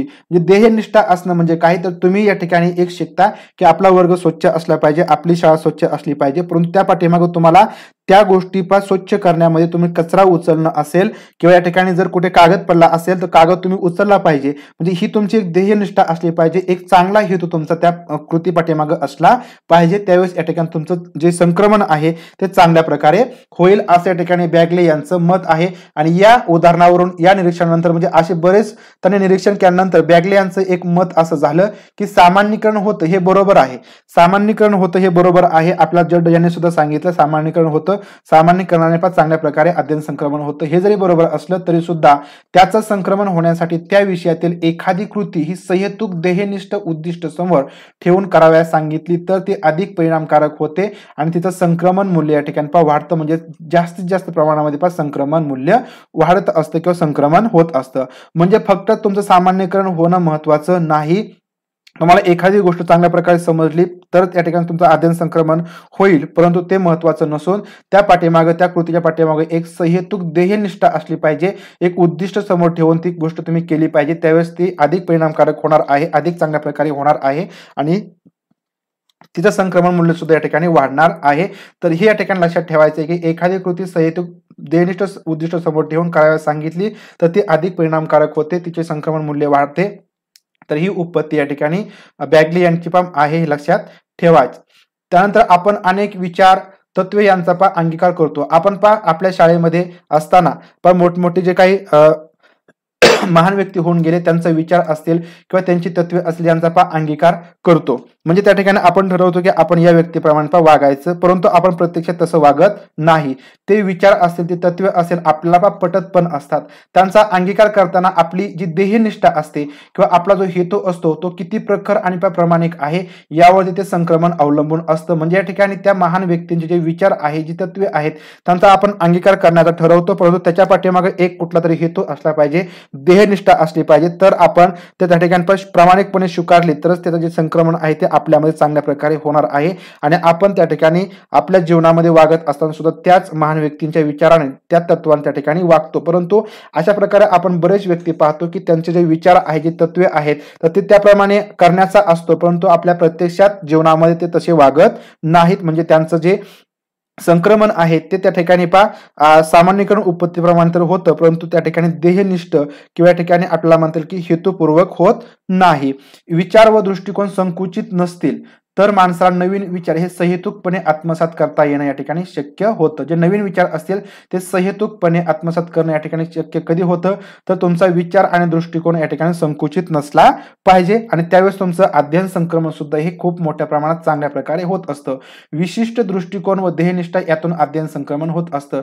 तुमचा विशिष्ट दृष्टिकोन असेल त्या पाठीमागे ध्येयनिष्ठा असेल तर याच्यामधून अध्ययन संक्रमण हे मोठ्या प्रमाणामध्ये होत असतं. आता या ठिकाणी त्या विषयातील ज्ञान असेल, कलात्मक कौशल्य असतील, कार्याचा अनुक्रम असेल, तंत्रे, जीवनाची विशिष्ट मूल्य, श्रद्धा यांची हेतुपूर्वक जाणीव ठेवली तर अध्ययन संक्रमण या ठिकाणी चांगलं होतं. तर अध्ययन संक्रमण कधी चांगलं होणार आहे तर त्या विषयातील ज्ञान असेल, नॉलेज असेल, कलात्मक कौशल्य असतील, कार्याचा अनुक्रम असेल, कार्य तुम्ही कोणत्या क्रमाने करता त्याचा अनुक्रम असेल, तंत्र असतील आणि जीवनाची विशिष्ट मूल्य असतील, जीवन जगत असताना कोणकोणती विशिष्ट मूल्य आपण त्या ठिकाणी वापरायची, श्रद्धा यांची हेतुपूर्वक जाणीव आपण त्या ठिकाणी ठेवली, हेतुपूर्वक लक्षात ठेवायचं आहे, हेतुपूर्वक जाणीव ठेवली तर अध्ययन संक्रमण या ठिकाणी या उत्पत्तीप्रमाणे चांगलं होणार आहे. तर अशा प्रकारे या ठिकाणी सहेतुक आणि ध्येयनिष्ठ उत्पत्ती आहे. म्हणजे लक्षात ठेवायचं आहे की सहेतुक आणि ध्येयनिष्ठ म्हणजे काय, तर तुम्ही जीवन जगत असताना एखाद्या व्यक्तीकडून काहीतरी तुम्ही विचार घेत असाल, तत्व घेत असाल किंवा एखादा विषय तुम्ही शिकत असाल तर त्या पाठीमागे तुमचा एक चांगला हेतू असला पाहिजे, एक ध्येयनिष्ठा असली पाहिजे की आपण त्याप्रमाणे आपलं जीवन जगू किंवा त्या विषयाचा आपल्या जीवनामध्ये आपण उपयोग करू, त्यावेळेस त्या ठिकाणी तुमचं अध्ययन संक्रमण हे चांगल्या प्रकारे होईल, एक संक्रमणाचं मूल्य त्या ठिकाणी वाढणार आहे. अशा प्रकारे बेगले यांची ही उपपत्ती सांगता येईल. आता या ठिकाणी अध्ययन संक्रमणाच्या उपपत्ती आपण पाहिल्या. पहिली जी उपपत्ती आपण पाहिली शक्तिवादी उपपत्ती पाहिली, त्यानंतर थॉर्डाईक यांची उपपत्ती पाहिली, समान घटक उपपत्ती, त्यानंतर तिसरी उपपत्ती आपण पाहिली सामान्यीकरण उपपत्ती जड यांची आणि चौथी उपपत्ती पाहिली आपण ध्येयनिष्ठ सहेतुक आणि ध्येयनिष्ठ उपपत्ती बॅगले यांची. आता या अध्ययन संक्रमणात सहाय्यक घटक कोणकोणते आहेत, म्हणजे अध्ययन संक्रमण होतं हे आपण आता शिकलं की अध्ययन संक्रमण कशा प्रकारे होत असतं, अध्ययन संक्रमणाच्या उत्पत्ती आपण पाहिल्या, परंतु हे अध्ययन संक्रमण होत असताना या ठिकाणी कोणकोणते घटक सहाय्यभूत असतात, सहाय्य करतात किंवा मदत करतात. याच्यामध्ये बौद्धिक क्षमता आणि अनुभव, म्हणजे तुमची बौद्धिक क्षमता आणि अनुभव याच्यावरती तुमचं अध्ययन संक्रमण डिपेंड असतं समान घटक तुम्हाला शोधता आले पाहिजे, जाणीवपूर्वक समान तत्व शोधणे आणि त्याचा उपयोग करणे यासाठी बौद्धिक क्षमता आणि अनुभव आवश्यक असतो. या ठिकाणी लक्षात घ्या, समान घटक शोधणे, आपण समान घटक उत्पत्ती पाहिली, जाणीवपूर्वक समान तत्व शोधणे आणि त्याचा उपयोग करणे यासाठी आपण या ठिकाणी बॅगलियनची उपपत्ती पाहिली. तर यासाठी आपल्याला बौद्धिक क्षमता असली पाहिजे, अनुभव असणं आवश्यक आहे. जर अनुभव नसतील तर आपण समान घटक शोधू शकत नाही किंवा जाणीवपूर्वक समान तत्व शोधू शकत नाही आणि त्यांचा आपल्याला कशा प्रकारे उपयोग करायचा हे सुद्धा आपल्याला समजणार नाही. म्हणजे या ठिकाणी अध्ययन संक्रमणासाठी तुमची बौद्धिक क्षमता आणि अनुभव चांगल्या प्रकारे असणं आवश्यक आहे. पुढे या ठिकाणी शिक्षकाची अध्यापन पद्धती कशी आहे याच्यावरती सुद्धा अध्ययन संक्रमण डिपेंड असतं. शिक्षकाची संक्रमणासाठी ठराविक वृत्ती, संक्रमणासाठी शिक्षकाची एक ठराविक वृत्ती असली पाहिजे. पहिली सूज म्हणजे एक सुज्ञ जाण, म्हणजे या ठिकाणी एक जाणीवपूर्वक आपण विद्यार्थ्यांमध्ये अध्ययन संक्रमण घडवून आणायचं आहे आणि याची पहिली सूज म्हणजे एक सुजाण जाण ही आपल्याला एक शिक्षक म्हणून असणं आवश्यक आहे. प्रत्येक विषय शिकवत असताना विद्यार्थ्यांमध्ये एक अध्ययन संक्रमण करायचं आहे. त्याप्रमाणे आपण विद्यार्थ्यांना सामान्यीकरण करून काही घटक शिकवायचे आहेत. सामान्यीकरण केलं म्हणजे या ठिकाणी विद्यार्थ्यांना काही तत्व समजतील, काही विचार समजतील, म्हणजे त्या ठिकाणी त्या विद्यार्थ्यांना पुढील भविष्यामध्ये त्याचा चांगल्या प्रकारे फायदा होणार आहे. तर हे या ठिकाणी या अध्यापन पद्धती म्हणून एक शिक्षक म्हणून आपण त्या ठिकाणी करू शकतो आणि हे अध्ययन संक्रमणासाठी आपली अध्यापन पद्धती उपयोगात येईल. नेमकं काय पाहायचं, कसं पाहायचं ती दृष्टी दिग्दर्शनापुरती का होईना शिक्षकांनी वेळोवेळी दाखवून दिली पाहिजे. म्हणजे अभ्यास करत असताना, अध्ययन करत असताना एखादा घटक आपण त्यांना शिकवतो त्यावेळेस त्याच्यामध्ये नेमकं काय पाहायचं आणि ते कसं पाहायचं एक शिक्षक म्हणून आपण त्या ठिकाणी अध्यापन पद्धतीमधून आपण विद्यार्थ्यांना दाखवून द्यायचं आहे, शिकवायचं आहे. तर आपली अशी अध्यापन पद्धती असली पाहिजे. पुढची आपल्या या ठिकाणी घटक सांगता येईल विशिष्ट प्रवृत्तीचा विकास. या ठिकाणी अध्ययन संक्रमणासाठी या ठिकाणी सहाय्यभूत घटक आपल्याला सांगता येतो विशिष्ट प्रवृत्तीचा विकास. शिक्षकाला शिक्षकी पेशाची अशी एक स्वतःची आवड हवी, मग या ठिकाणी निवड करता येईल. म्हणजे या ठिकाणी या वाक्याचा अर्थ लक्षात घ्या की शिक्षकी पेशाची एक स्वतःला एक आवड असली पाहिजे. फक्त या ठिकाणी एक व्यवसाय म्हणून आपण त्या ठिकाणी जाता कामा नाही, तर त्यासाठी एक आवड असली पाहिजे. एक हाडामासा शिक्षक असला पाहिजे आणि जर हाडामासा शिक्षक असेल तर तुम्हाला किती अडचणी असू द्या, लाख अडचणी असू द्या, तुम्हाला आवड असते आणि आवड तुम्हाला असली की तुम्ही अध्ययन संक्रमणासाठी एखादे जे घटक आहेत ती त्याची चांगल्या प्रकारे निवड करता आणि विद्यार्थ्यांना दाखले देऊन, उदाहरणं देऊन विद्यार्थ्यांच्या मनामध्ये त्या प्रकारे तो जो घटक आहे चांगल्या प्रकारे तुम्ही त्यांना समजावून सांगू शकता. म्हणजे विशिष्ट प्रवृत्तींचा विकास आपल्या ठिकाणी एक करावा लागतो आणि याच्यामधून आपल्याला विद्यार्थ्यांमध्ये अध्ययन संक्रमण करता येतं. तर हे जे काही घटक आहेत बौद्धिक क्षमता आणि अनुभव, त्यानंतर या ठिकाणी अध्यापन पद्धती आणि विशिष्ट प्रवृत्तीचा विकास, तर हे घटक या ठिकाणी सहाय्यभूत असतात. आता या ठिकाणी अध्ययनातून संक्रमित होणारे घटक कोणते, म्हणजे या ठिकाणी आपण वरती सहाय्यभूत होणारे घटक पाहिले अध्ययन संक्रमणासाठी, परंतु या ठिकाणी अध्ययनामधून संक्रमित होणारे घटक कोणते आहेत. अध्ययनामधून संक्रमित होणारे घटक म्हणजे अध्ययन संक्रमण होतं हे आपल्याला माहिती आहे, परंतु त्याच्यामधून कोणते घटक संक्रमित होत असतात. याच्यामध्ये पहिला जो घटक आहे तो ज्ञान. ज्ञान म्हणजे माहिती संक्रमित होत असते. एका विषयातील ज्ञानाचा एका विषयातील माहितीचा दुसऱ्या विषयाच्या अध्ययनासाठी उपयोग होतो. विज्ञानाचं ज्ञान, गणित आणि भूगोल यातील ज्ञान मिळण्यास या ठिकाणी सहाय्यभूत ठरतं. म्हणजे विज्ञानाचं ज्ञान या ठिकाणी गणित आणि भूगोल यातील ज्ञान मिळवण्यासाठी सहाय्यभूत ठरतं. म्हणजे या ठिकाणी या ज्ञान या घटकाचं या ठिकाणी संक्रमण झालं. तर अशा प्रकारे ज्ञान हा घटक आहे याचं संक्रमण होतं. पुढे या ठिकाणी तंत्र, पद्धती आणि कौशल्य, तर या घटकांचं सुद्धा संक्रमण होत असतं. आपण प्रत्येक उपपत्तीमधून पाहिलं, तंत्र असतील, पद्धती असेल, कौशल्य असतील, तर यांचं या ठिकाणी संक्रमण होत असतं. म्हणजे यांचं या ठिकाणी संक्रमण होतं. एखाद्या विषयातील ज्ञान प्राप्त करण्याचं तंत्र हे दुसऱ्या विषयातील ज्ञान ग्रहणासाठी उपयुक्त ठरत असतं. म्हणजे एका विषयातील जे ज्ञान आहे ते प्राप्त करण्याचं तंत्र हे दुसऱ्या विषयातील ज्ञान ग्रहणासाठी, माहिती मिळवण्यासाठी किंवा ज्ञान मिळवण्यासाठी तर ते उपयुक्त ठरत असतं. अध्ययन किंवा अभ्यास पद्धती, विचार करण्याची पद्धती यांचा उपयोग सर्व विषयांच्या ज्ञानार्जनासाठी होतो, तर प्राप्त केलेल्या कौशल्यांचा उपयोग आणखी इतर कौशल्य आत्मसात करण्यासाठी होतो. लक्षात घ्यायचं आहे अध्ययन आणि अभ्यास पद्धती असेल, विचार करण्याची पद्धती असेल, यांचा उपयोग काय कधी होतो, तर सर्व विषयांच्या ज्ञान अर्जनासाठी होत असतो. म्हणजे तुमची अभ्यास पद्धती कशा प्रकारची आहे, विचार करण्याची पद्धत कशा प्रकारची आहे, याचा उपयोग कधी होतो, तर वेगवेगळ्या विषयांचं ज्ञानार्जन करण्यासाठी किंवा माहिती मिळवण्यासाठी होतो. परंतु प्राप्त केले जे कौशल्य आहे त्या कौशल्यांचा उपयोग हा आणखी इतर नवीन कौशल्य आत्मसात करण्यासाठी होतो. म्हणजे एकदा का तुम्ही मोबाईल शिकला, तर मोबाईल शिकला की तुम्ही अजून ऍप्लिकेशन वापरण्यास शिकणार आहात, कारण प्रत्येक ऍप्लिकेशन वेगवेगळं असतं, परंतु एकदा का तुम्हाला मोबाईलमध्ये चांगल्या प्रकारे सेटिंग वगैरे पण माहिती झाल्या की तुम्ही अजून चांगले कौशल्य त्या ठिकाणी हस्तगत करता किंवा शिकता, म्हणजे या ठिकाणी हे अध्ययन संक्रमण त्या कौशल्यांचं सुद्धा होत असतं. पुढचा घटक आहे विशिष्ट दृष्टिकोन, निष्ठा आणि मूल्य. पण निष्ठा पाहिला, आपण मूल्य सुद्धा पाहिलं, आणि विशिष्ट दृष्टिकोन हा तुमचा या ठिकाणी सहेतुक किंवा ध्येयनिष्ठ तर याच्यामध्ये असणं आवश्यक आहे. तर या ठिकाणी व्यक्तीचा तयार झालेला दृष्टिकोन, असलेली निष्ठा, स्वीकारलेली मूल्य यांचे व्यक्तीचे आचरण, विचार, कृती या सर्वांवरती प्रभाव पाडलेला दिसून येतो. त्यांच्या प्रत्येक कृतीमधून ही तीनही तत्वे ध्वनित होत असतात किंवा संक्रमित होत असतात. म्हणजे या ठिकाणी व्यक्तीचा तयार झालेला एखादा दृष्टिकोन असेल, एखादी निष्ठा असेल, स्वीकारलेले मूल्य असतील, तर यांचा या ठिकाणी व्यक्तीचे आचरण, विचार, कृती या सर्वांवरती प्रभाव पाडलेला आपल्याला पाहायला मिळतो. आणि या प्रत्येक कृतीमधून तीनही जी काही तत्वे आहेत, दृष्टिकोन, निष्ठा आणि मूल्य, तर ही ध्वनित होत असतात, संक्रमित होत असतात.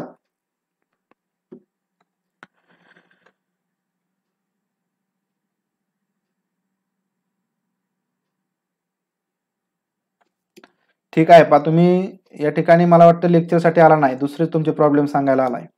तर अध्ययन करणाऱ्याची बौद्धिक क्षमता, अध्ययनाची पद्धती, त्याच्या मनाचा कल व ध्येय दृष्टी यांचा अध्ययन संक्रमणामध्ये विचार होतो. लक्षात ठेवायचं आहे, अध्ययन संक्रमणात कशाचा विचार होतो, तर बौद्धिक क्षमता, अध्ययनाची पद्धती, त्यांच्या मनाचा कल, ध्येयदृष्टी, तर हे आपण वरती पाहिलं की त्यांचा या ठिकाणी अध्ययन संक्रमणात विचार होत असतो. तर अशा प्रकारे या ठिकाणी अध्ययन संक्रमण कोणकोणत्या घटकांचं होतं, तर याच्यामध्ये सर्वात आपल्याला पहिलं सांगता येते ज्ञान, माहितीचं अध्ययन संक्रमण होतं, तंत्र असेल, पद्धती आणि कौशल्य यांचं अध्ययन संक्रमण होतं, विशिष्ट दृष्टिकोन, निष्ठा आणि मूल्य, तर या घटकांचं अध्ययन संक्रमण होत असतं.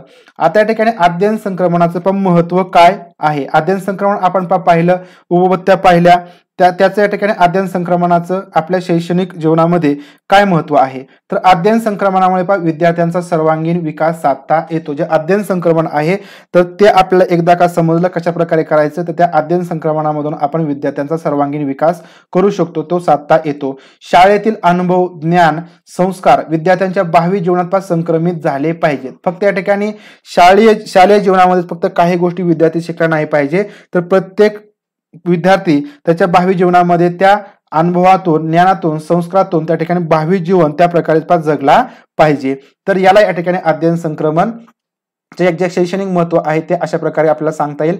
त्यामुळे आता एक महत्व आपण पाहूया. तर शिक्षणाचा केंद्रबिंदू हा या ठिकाणी अध्ययनार्थी असतो, म्हणजे या ठिकाणी विद्यार्थी असतो. तर विविध संक्रमण उपपत्त्या आपण लक्षात घेतल्या, तर या ठिकाणी शालेय अभ्यासक्रमात इष्टते बदल करण्यात आलेले आहेत. या ठिकाणी शालेय उपपत्त्या जे काय आपण अध्ययन संक्रमणाच्या उपपत्त्या पाहिल्या, तर त्यांच्यावरच या ठिकाणी जे काही शालेय विषय आहेत, त्या शालेय विषयामधील जे अभ्यासक्रम आहे त्या अभ्यासक्रमाचा इष्टतेपा बदल करण्यात आलेले आहेत. म्हणजे या ठिकाणी विद्यार्थ्यांना कशा प्रकारे अध्ययन संक्रमण चांगल्या प्रकारे करता येईल, सामान्यकरण कशा प्रकारे करता येईल, या सर्वांचा विचार करून या ठिकाणी या अभ्यासक्रमात इष्टतेपा बदल करण्यात आलेले आहेत. तर हाच आपल्या या ठिकाणी सर्वात महत्वाचा उपयोग किंवा शैक्षणिक महत्व सांगता येईल. अभ्यासक्रम हा जीवनोन्मुख करण्याचा प्रयत्न केला आहे. आपला अभ्यासक्रम पाहिला असेल, पहिलीचा पाहिला असेल, दुसरीचा, तिसरीचा, कोणताही अभ्यासक्रम पहा, तर तो या ठिकाणी जीवनाभिमुख करण्याचा प्रयत्न या ठिकाणी या उपपत्त्यानुसार करण्यात आलेला आहे. जीवनाला उपयुक्त ठरणाऱ्या विषयांचा समावेश त्याच्यामध्ये आहे. या ठिकाणी आपलं जे शालेय शिक्षण असतं तर त्याचा या ठिकाणी उपयोग हाच असतो की शालेय भावी जीवन आहे त्या भावी जीवनामध्ये त्याचा उपयोग झाला पाहिजे, आणि अशाच विषयांचा त्याच्यामध्ये समावेश आहे. तो गरजांवरती आधारलेला आहे.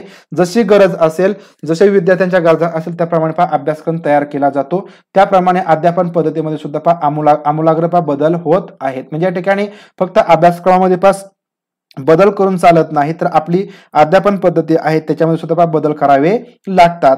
बालकाच्या विकास अवस्था असतील, पक्वता असेल, अभिरुची असेल, इत्यादी गोष्टींचा विचार करून जास्तीत जास्त परिणामकारक पद्धती अध्यापनात वापरल्या जाव्यात. बालकाने काय शिकावे यापेक्षा कसे शिकावे याला अलीकडे महत्व प्राप्त झालेले आहे. लक्षात ठेवायचं आहे, फक्त बालकाला आपण काय शिकवायचं यापेक्षा कसं शिकवायचं, आणि मुलांनी सुद्धा, विद्यार्थ्यांनी सुद्धा कसं शिकायचं, तर याला या ठिकाणी महत्व प्राप्त झालेलं आहे. कारण सध्या आपण ज्ञान रचनावादी पद्धती वापरतो, त्या ठिकाणी आपली फक्त एक दिग्दर्शकाची भूमिका असते, आणि जे काही ज्ञान आहे ते ज्ञान विद्यार्थी पूर्णपणे मिळवत असतो. अध्ययन संक्रमण हे विषयावरती अवलंबून नसून आपण तो विषय कसा शिकतो यावरती अवलंबून आहे. लक्षात घ्यायचं आहे पहा, फक्त शिक्षकांनी शिकवलं म्हणून या ठिकाणी अध्ययन संक्रमण होणार नाही, तर या ठिकाणी तो विषय तो विद्यार्थी कशा प्रकारे शिकतो म्हणजे या ठिकाणी लक्षात घ्यायचं आहे पहा, अध्ययन संक्रमणामध्ये सर्वात महत्वाचं म्हणजे विद्यार्थ्याचा त्या ठिकाणी मोठा सहभाग असणं आवश्यक आहे. विद्यार्थी जेवढ्या प्रमाणात नॉलेज किंवा जी माहिती आहे ते ऍक्सेप्ट करेल त्या प्रमाणात विद्यार्थ्याचं त्या ठिकाणी अध्ययन संक्रमण चांगल्या प्रकारे होणार आहे. म्हणून आपण पाहतो की या ठिकाणी बरेच विद्यार्थी शालेय जीवनामध्ये एखाद्या विषयामध्ये चांगल्या प्रकारे असतात, परंतु पुढे त्यांचं चांगल्या प्रकारे अध्ययन संक्रमण झालं नाही तर ते भविष्यामध्ये मागे पडतात, त्यांच्या आयुष्यात मागे पडतात.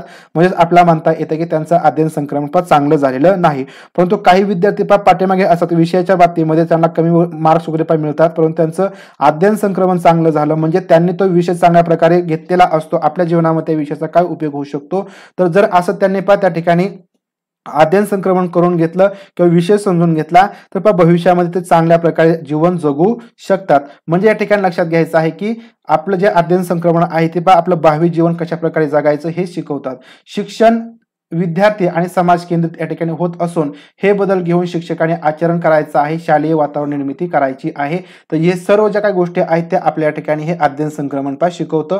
तर हे शैक्षणिक महत्व या ठिकाणी लक्षात ठेवायचं आहे. याच्यावर तुम्हाला प्रश्न विचारले जाऊ शकतात. आता पुढचं आपल्याला महत्व सांगता येईल की शालेय अभ्यासक्रमातील प्रत्येक विषय जीवनाशी कसे निगडीत आहेत याचं स्पष्टीकरण आपल्या अध्यापनातून द्यायचं आहे. या ठिकाणी लक्षात घ्यायचं आहे की आपला प्रत्येक विषय शिकवत असताना विद्यार्थ्यांसमोर अशा प्रकारे तो प्रकट करायचा आहे, सांगायचा आहे की त्या प्रत्येक विषयामधून, प्रत्येक धड्यामधून, प्रत्येक कवितेमधून तो आपल्या भावी जीवनाशी कशा प्रकारे निगडीत आहे. त्याच्यामधून चांगले विचार विद्यार्थ्यांपर्यंत द्यायचे आहेत, वाईट जे विचार आहेत ते विद्यार्थ्यांना घेऊ द्यायचे नाहीत. म्हणजे या ठिकाणी त्या ज्ञानाचा, त्या माहितीचा भावी जीवन जगत असताना त्याला फायदा होईल. अध्ययन अध्यापन प्रक्रिया ही जीवनाभिमुख असावी. व्यवहार व अध्यापन यांचा सहसंबंध आपल्याला जोडायचा आहे. तर हे आपल्या ठिकाणी या अध्ययन संक्रमणामधून माहिती मिळते. ते हे एक शैक्षणिक महत्वाचं आहे. पुढचं, संक्रमण हे कसे शिकतो यावरती अवलंबून आहे. कसे शिकतो, लक्षात घ्या, कसे शिकतो, आपण कसे शिकवतो याच्यावरती अवलंबून नाही तर कसे शिकतो याच्यावरती संक्रमण अवलंबून असतं. म्हणून विद्यार्थ्यांना शिकण्यास प्रवृत्त करायचं आहे. तत्वशोधन, उपयोजन, स्वयं अध्ययन यावरती भर असावा. विद्यार्थ्यांच्या कृतीशीलतेवरती भर असला पाहिजे. अध्ययन संक्रमण हे सांगतं की विद्यार्थ्यांनी स्वतः शिकायचं आहे, तत्वशोधन, उपयोजन करायचं आहे आणि स्वयं अध्ययन याच्यावरती भर देऊन विद्यार्थ्यांनी या ठिकाणी कृतीशील राहायचं आहे. कृतीशीलतेवरती आपला भर द्यायचा आहे. तर या ठिकाणी अध्ययन संक्रमण प्रत्येक विषयाचं व्यवस्थित होणार आहे. पुढे या ठिकाणी विविध विषयातील माहिती, तंत्र, पद्धती यातील समानता विद्यार्थ्यांच्या लक्षात आणून द्यायची आहे. कारण या ठिकाणी संक्रमण हे समान घटकामध्ये होतं.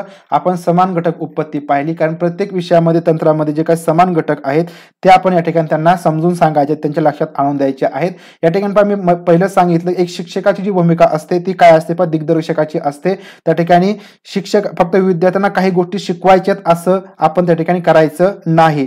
कारण प्रत्येक विद्यार्थी हा या ठिकाणी ज्ञानाचा निर्माता असतो. स्वतःचं ज्ञान त्या ठिकाणी तो स्वतः तयार करत असतो. या ठिकाणी जे लहान बाळ असतं ते त्या ठिकाणी जन्मल्यानंतर सुद्धा स्वतःचं ज्ञान आपण त्याला शिकवत नाही की ही मम्मी आहे किंवा इकडं बघ, तिकडं बघ किंवा हात असा कर, पण ते स्वतः त्या ठिकाणी शिकत असतो. स्वतः त्या ठिकाणी नॉलेज असेल त्याबद्दल ते घेत असतं. म्हणजेच या ठिकाणी एक शिक्षक म्हणून आपण सुद्धा त्या ठिकाणी विद्यार्थ्याला फक्त पुशअप करायचं आहे. काही गोष्टी त्या ठिकाणी आपल्याला त्यांना दाखवायच्या असतात. एखादी गोष्ट जर तो चुकीची करत असेल तर आपण त्या चांगल्या ट्रॅकवरती आणायचं आहे. म्हणजे हे या ठिकाणी लक्षात ठेवायचं आहे की जी माहिती असेल एखाद्या विषयामधील, तंत्र असतील, पद्धती असतील, याच्यामध्ये समानता काय आहे ती विद्यार्थ्यांच्या लक्षात आणून द्यायची आहे. अध्यापन करताना सामान्यीकरणावरती भर द्यायचा आहे. लक्षात घ्या, सामान्यीकरणावरती आपण भर दिला पाहिजे. एखादा आपण नियम सांगितला तर नियम स्पष्ट करत असताना त्या ठिकाणी आपल्याला त्याच्यावरती बरेच उदाहरण सांगायचे, दाखले द्यायचे आहेत आणि तो नियम काहीही करून आपण त्यांना समजावून सांगायचा आहे. म्हणजे विद्यार्थी त्या नियमाचं सामान्यीकरण करतील आणि एकदा का सामान्यीकरण झालं की त्या ठिकाणी त्या विद्यार्थ्याला त्याचं अध्ययन संक्रमण करण्यामध्ये काही अडचण येणार नाही. सामान्यीकरण आणि उपयोजन या गोष्टी संक्रमणास सहाय्यभूत असतात. आपण पाहिलं की या ठिकाणी सामान्यीकरण आणि उपयोजन या गोष्टींमुळे या ठिकाणी संक्रमणास मदत होत असते. पुढे या ठिकाणी विद्यार्थ्यांची शिक्षणाकडे पाहण्याची दृष्टी होकारात्मक तयार करायची आहे. आपल्या ठिकाणी पॉझिटिव्ह ॲटिट्यूड त्यांच्यामध्ये पण निर्माण करायचा आहे. यातून सुसंस्कार संक्रमित करणं सोपं जातं. चांगल्या सवयी आणि आदर्श निर्माण केल्यास ते त्यांच्या भावी जीवनात पण संक्रमित होत असतात. या ठिकाणी आपण पण मूल्य शिक्षणात असेल किंवा प्रत्येक पाठामधून आपण त्यांना मूल्य चांगलं कसं वागायचं, चांगल्या सवयी या सर्व गोष्टी आपण त्यांना शिकवतो आणि त्या या ठिकाणी त्याचं सामान्यीकरण करता आलं पाहिजे, की म्हणजे फक्त आपण त्यांना सांगायचं नाही की तो हात वगैरे फक्त धु किंवा त्या ठिकाणी कपडे तुझे स्वच्छ असू दे किंवा तू नखं वगैरे काढ. त्याच्यावरून त्यांना हे पण लक्षात आणून द्यायचं आहे की जर तो स्वच्छ राहिला तर तुझी एक जी प्रतिमा आहे तर ती एक चांगल्या प्रकारची असेल. नखं वगैरे तू स्वच्छ केली, तू आजारी पडणार नाही किंवा ज्या बाकीच्या गोष्टी असतील त्यात तुला भविष्यामध्ये पण फायदेशीर होतील. ह्या गोष्टी आपण त्या ठिकाणी त्या विद्यार्थ्याला लक्षात आणून द्यायच्या आहेत. म्हणजे एक सहेतुक आणि ध्येयनिष्ठ त्या ठिकाणी संक्रमण कशा प्रकारे होईल याच्यावरती आपला भर असला पाहिजे. तरच त्या ठिकाणी तो विद्यार्थी पण शाळेमध्ये ज्या काही गोष्टी शिकणार आहे त्या सर्व गोष्टी त्या ठिकाणी पुढे आचरणात आणणार आहे. विद्यार्थ्यांच्या मनात विशिष्ट वृत्तीची, दृष्टिकोनाची, मूल्यांची जोपासना व्हावी. अनेक सद्गुण त्याच्या अंगी विकसित व्हावे. जीवनमूल्य, नैतिकता यांची त्यांच्या मनात खोलवरती रुजवणूक झाली पाहिजे. तर ही या ठिकाणी या अध्ययन संक्रमणाचं सर्वात महत्वाचं आपल्याला महत्व सांगता येतं. विशिष्ट वृत्ती असेल, दृष्टिकोन, मूल्यांची जोपासना झाली पाहिजे आणि सद्गुण त्यांच्या अंगी विकसित झाले पाहिजे. अध्यापन करताना विद्यार्थ्यांची बौद्धिक कुवत कशी वाढेल हे या ठिकाणी आपण पाहिलं पाहिजे. या ठिकाणी बौद्धिक कुवत कधी वाढणार आहे तर विद्यार्थ्याला पण सामान्यीकरण करता आलं पाहिजे, त्याचं उपयोजन करता आलं पाहिजे. उपयोजन वगैरे करता आलं किंवा एखादं सूत्र त्याला त्याचं सोडवता आलं पाहिजे. ते जर सर्व गोष्टी तो करत असेल तर त्याची बौद्धिक कुवत, बौद्धिक क्षमता त्या ठिकाणी पण नक्कीच वाढणार आहे. तर अशा प्रकारे या ठिकाणी आपल्या अध्ययन संक्रमणाची ही महत्वाची शैक्षणिक महत्व सांगता येतील.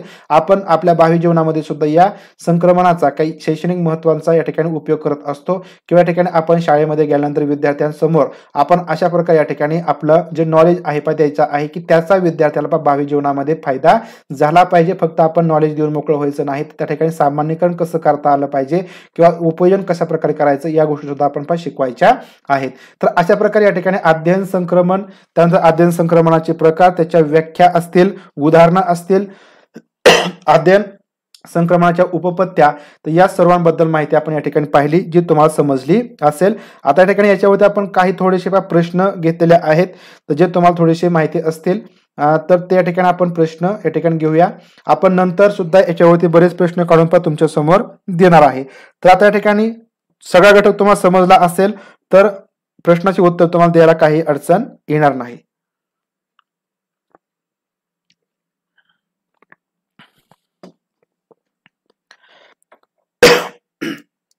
तर प्रश्न पहिला आहे की इतिहासाच्या अध्ययनाचा गणित अध्ययनावरती साधक किंवा बाधक काहीच परिणाम घडत नाही तर हे कोणत्या संक्रमणाचं उदाहरण आहे? धन, ऋण, शून्य, विभागीय संक्रमण.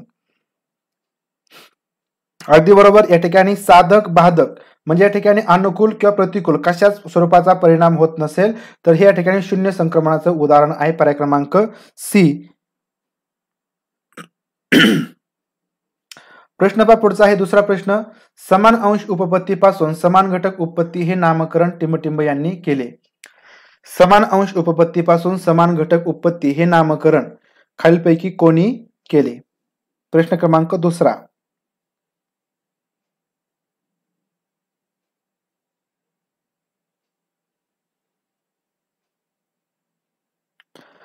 समान अंश उपपत्ती पासून समान घटक उपपत्ती हे नामकरण खालीलपैकी कोणी केलेलं आहे? Thorndike, Woodworth, Kline, जड्ड.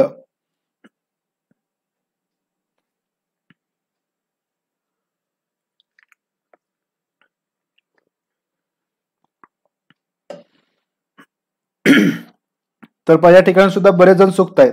म्हणजे आता आपण या ठिकाणी आताच पाहिलं तर सुद्धा बऱ्याच जणांचं उत्तर हे चुकलेलं आहे. म्हणजे या ठिकाणी पहा की आपण एक शिक्षक आहोत आणि ज्यावेळेस पुढे आपण शिकवणार आहोत त्यावेळेस जर विद्यार्थ्यांनी जर दंगामस्ती केला किंवा आपल्याकडे लक्ष दिलं नाही तर काय परिस्थिती होते हे तुमच्या पण लक्षात आलं असेल.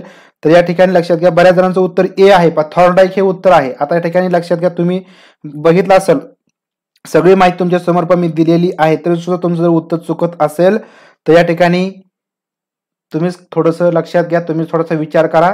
तर समान अंश उपपत्तीपासून समान घटक उपपत्ती हे जे नामकरण आहे वुडवर्थ यांनी केलं आहे. तर हे मी सांगितलेलं आहे. थॉर्नडाईक हे नाही, लक्षात घ्या.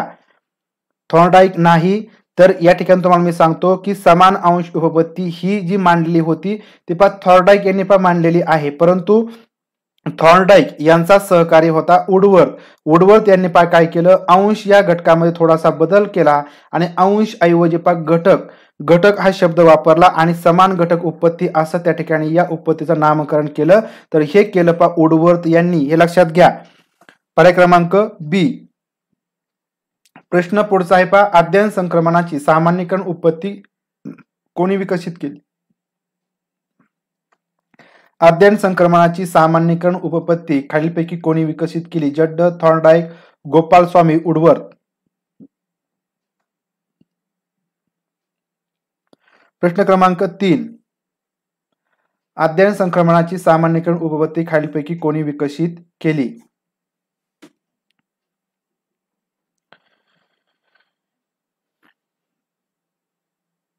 अगदी बरोबर ए जड्ड.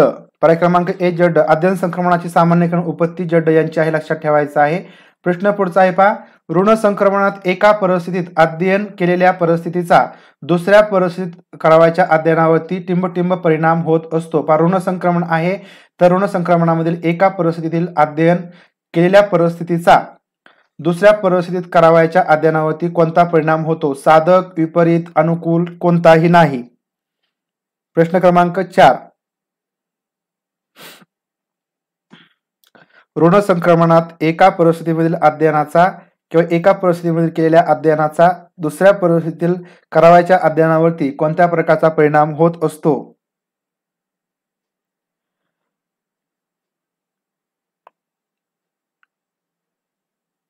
विपरीत. अगदी बरोबर विपरीत.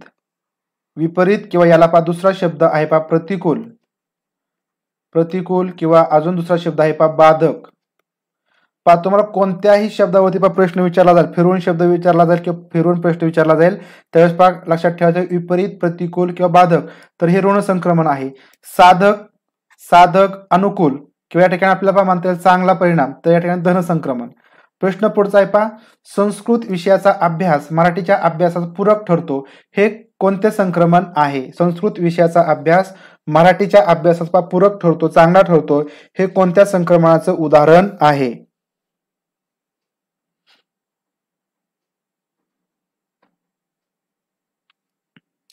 प्रश्न क्रमांक 5.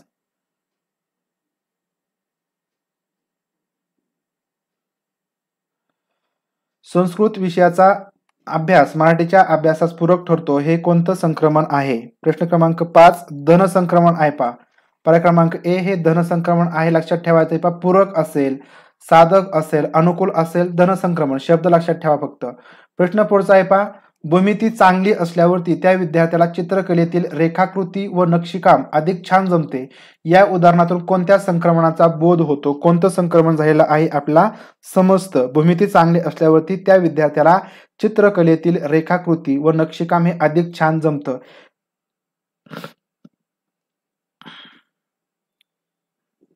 प्रश्न क्रमांक 6चं उत्तर द्यायचं आहे जर तुमच्यापैकी सुद्धा बऱ्याच जणांची भूमिती चांगली असेल तर त्यावेळेस त्याला चित्रकलेतील रेखाकृती असतील किंवा नक्षीकाम हे अधिक छान जमत असतात. तर या उदाहरणातून कोणत्या संक्रमणाचा बोध होतो किंवा कोणतं संक्रमण झालं असं आपल्याला म्हणता येईल? तर याचं उत्तर धन संक्रमण. लक्षात ठेवायचं आहे धन संक्रमण या ठिकाणी छान जमतं म्हणजे चांगलं जमतं, छान म्हणजे या ठिकाणी धन. शब्द फक्त काय लक्षात ठेवायचे आहेत निगेटिव्ह पॉझिटिव्ह. नवीन प्रदेशात गेल्यावरती तेथील चालीरीती स्वीकारताना जड जातं, तर हे कोणत्या अध्ययन संक्रमणानुसार? नवीन प्रदेशात आपण गेलो तर त्या ठिकाणच्या चालीरीती असतील, रूढी परंपरा असतील, त्या स्वीकारत असताना आपल्याला जड जातं किंवा अवघड जातं. तर हे कोणत्या अध्ययन संक्रमणानुसार घडतं किंवा या ठिकाणचं कोणतं अध्ययन संक्रमण असेल? धन ऋण शून्य द्विभागीय. प्रश्न क्रमांक 7. तर बरेच जण प्रश्न क्रमांक 5चं उत्तर देत आहेत. काय करा, एकदा लेफ्ट व्हा, सर्व जे पाठीमागे आहेत त्यांनी लेफ्ट व्हा आणि परत जॉईन व्हा तुम्ही, म्हणजे सर्वांबरोबर याल. प्रश्न क्रमांक 5चं उत्तर ऋण संक्रमण. अगदी बरोबर या ठिकाणी शब्द जड आहे, जड शब्द आहे म्हणजे अवघड, अडथळा किंवा प्रतिकूल असं सुद्धा आपण त्या शब्दाचा अर्थ घेतो, म्हणजे ऋण संक्रमण आहे. प्रश्न पुढचा आहे गटात न बसणारा पर्याय कोणता? गटात न बसणारा पर्याय या ठिकाणी आपल्याला सांगायचा आहे. या ठिकाणी कोणता पर्याय गटात बसत नाही? तर पण लाईक केला नसेल तर व्हिडिओ पण लाईक करा.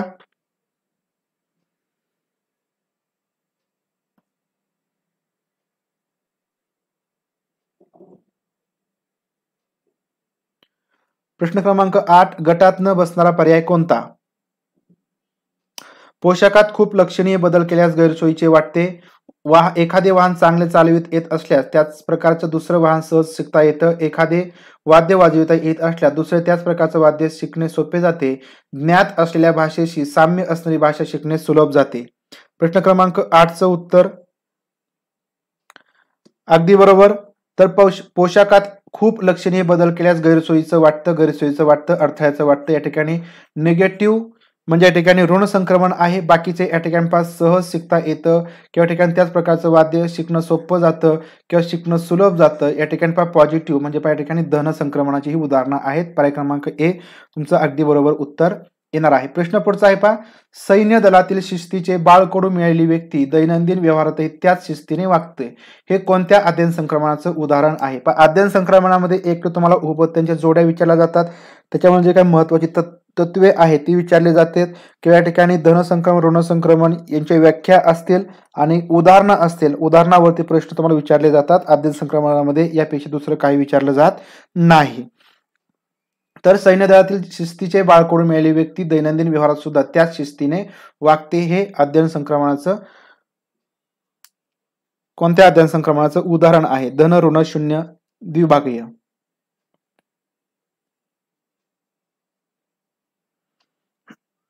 प्रश्न क्रमांक 9 अगदी बरोबर. धन संक्रमण हे सुद्धा या ठिकाणी धन संक्रमण आहे. पर्याय क्रमांक ए. प्रश्न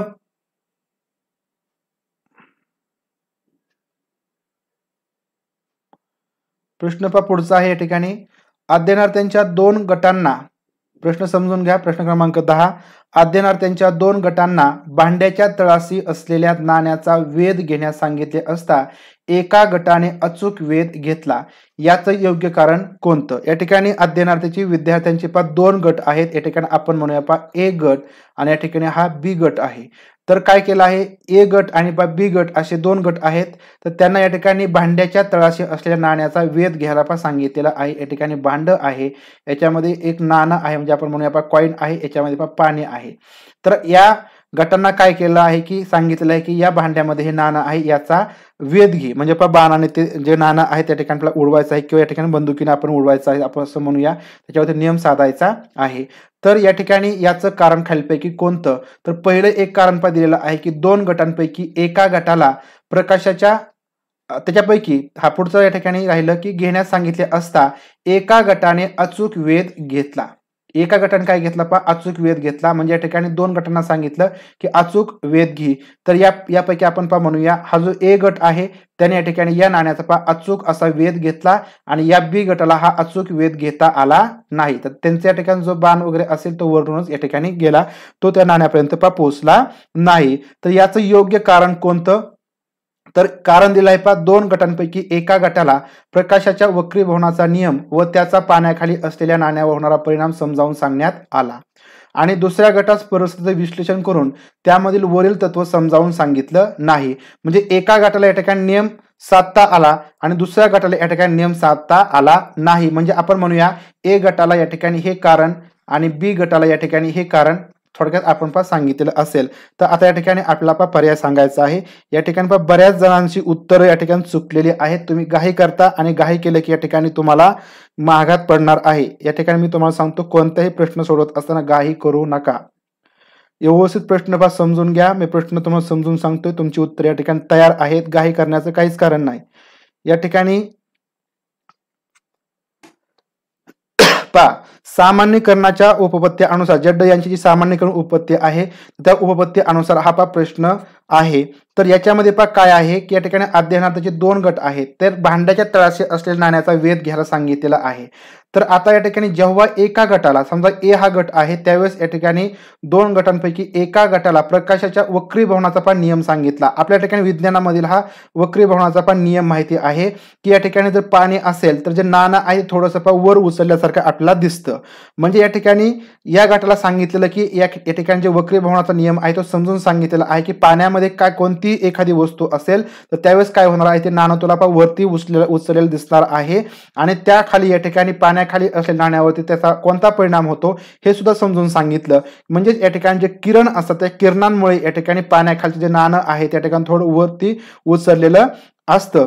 तर हे या ठिकाणी आपल्याला समजून सांगावं लागेल. म्हणजे या ठिकाणी हा जो काही जो गट आहे ते एवढं आपण समजून सांगितलं, या सर्व गोष्टींचं त्यांनी सामान्यीकरण करून घेतलं, समजावून घेतलं की या ठिकाणी आपल्याला जो काही नेम आहे तो नेम धरत असताना आपला जो बाण आहे थोडासा वरती घ्यावा लागेल. कारण जे नाणं आहे तर त्या ठिकाणी वरती नाही तर त्या ठिकाणी ते बरोबर थोडंसं खाली आहे. म्हणजे त्या प्रमाणात तो त्या ठिकाणी जो नियम आहे तो गट धरेल आणि त्या ठिकाणी काय होणार आहे, तो योग्य असा वेध घेणार आहे. परंतु या ठिकाणी जो दुसरा गट आहे बी क्रमांकाचा गट आहे तर याला दुसऱ्या गटात परिस्थिती विश्लेषण करून त्यामध्ये जे तत्व आहे ते समजावून सांगितले नाही. म्हणजे बी गटाचं चांगल्या प्रकारचं जे सामान्यीकरण आहे ते झालेलं नाही. आणि सामान्यीकरण झालं नाही म्हणजे त्यांच्या हेच लक्षात आलं नाही की जे वक्रीभवनाप्रमाणे जे नाणं आहे ते खाली आहे, म्हणजे अंतर आहे, एवढं अंतर आहे परंतु ते आपल्याला वरती दिसतंय आणि वरती दिसत असल्यामुळे या ठिकाणी त्यांचं सामान्यीकरण नसल्यामुळे त्यांनी जो काही बाण असेल तो जो काही नेम असेल तो तिथपर्यंत त्या ठिकाणी धरला, परंतु नाणं प्रत्यक्षात खाली होतं त्यामुळे त्यांना तो नेम साधता आला नाही. म्हणजे या ठिकाणी दोन्ही जी कारणं आहेत 1 आणि 2 त्या ठिकाणी योग्य आपल्याला सांगता येतील. लक्षात ठेवा, कोठेही घाई गडबड करू नका. प्रश्न पुढचा 11वा, व्यक्तीचा अनुभव किंवा कर्तृत्व एका विशिष्ट क्षेत्रामध्ये संपादन करण्यात आल्यानंतर तशाच प्रकारच्या दुसऱ्या कार्यक्षेत्रात प्रभाव पाडण्याची प्रक्रिया म्हणजेच अध्ययन संक्रमण ही व्याख्या कोणाची आहे? अध्ययन संक्रमणाची व्याख्या पाहिली आपण, एकच व्याख्या आणि ती व्याख्या कोणाची आहे तर हे सांगायचं आहे. 10चं उत्तर अजून सुद्धा ए देत आहेत. लक्षात ठेवा, समजून घ्या, प्रत्येक माहितीपासून समजून घ्या तरच तुम्हाला मार्क्स मिळणार आहेत. घाई गडबड करू नका. आणि बालमानसशास्त्र हा विषय फक्त परीक्षेपुरता पाहू नका, परीक्षेपुरता पाहू नका. बालमानसशास्त्र असेल, मानसशास्त्र असेल, या विषयाचा आपल्याला जीवनामध्ये सुद्धा खूप महत्वाचा उपयोग होत असतो. याचं उत्तर H.C. इलिस तर यांची ही व्याख्या आहे. पर्याय क्रमांक डी सुद्धा बऱ्याच जणांचं येते. जड्डर यांची नाही तर व्यक्तीचा अनुभव कर्तृत्व एका विशिष्ट क्षेत्रामध्ये संपादन करण्यात आल्यानंतर तशाच प्रकारच्या दुसऱ्या कार्यक्षेत्रात प्रभाव पाडण्याची प्रक्रिया म्हणजे अध्ययन संक्रमण. तर ही जी व्याख्या आहे ती H.C. इलिस यांची आहे. आपण सुरुवातीलाच ही व्याख्या पाहिलेली होती, H.C. इलिस. प्रश्न पुढचा आहे, या ठिकाणी जोड्या लावायच्या आहेत. योग्य अशा जोड्या लावायच्या आहेत. ठीक आहे, या ठिकाणी थोडंसं तुम्हाला छोटं दिसेल. जोड्या लावायच्यात. या ठिकाणी आपण उपपत्ती आणि तर त्या उपपत्तीमधील या ठिकाणी महत्वाची तत्व या ठिकाणी पुढच्या रकान्यात घेतलेले आहेत. या ठिकाणी आपण याला अ आणि या ठिकाणी ब म्हणूया. तर यांची आपल्याला जोड्या लावायच्या आहेत. एक आहे शक्तिवादी उपपत्ती, समान घटक उपपत्ती दुसरी, सामान्यीकरण उपपत्ती आणि सहेतुक आणि देहनिष्ठ उपपत्ती. आता यांच्या योग्य अशा जोड्या लावा. प्रश्न क्रमांक 12.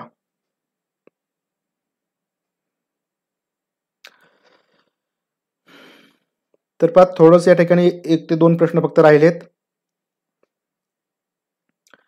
व्यवस्थित जोड्या लावा.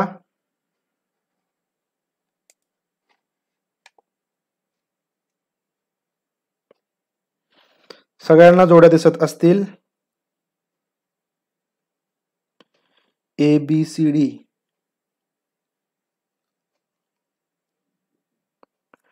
प्रश्न क्रमांक 12 योग्य अशा जोड्या लावायच्या आहेत.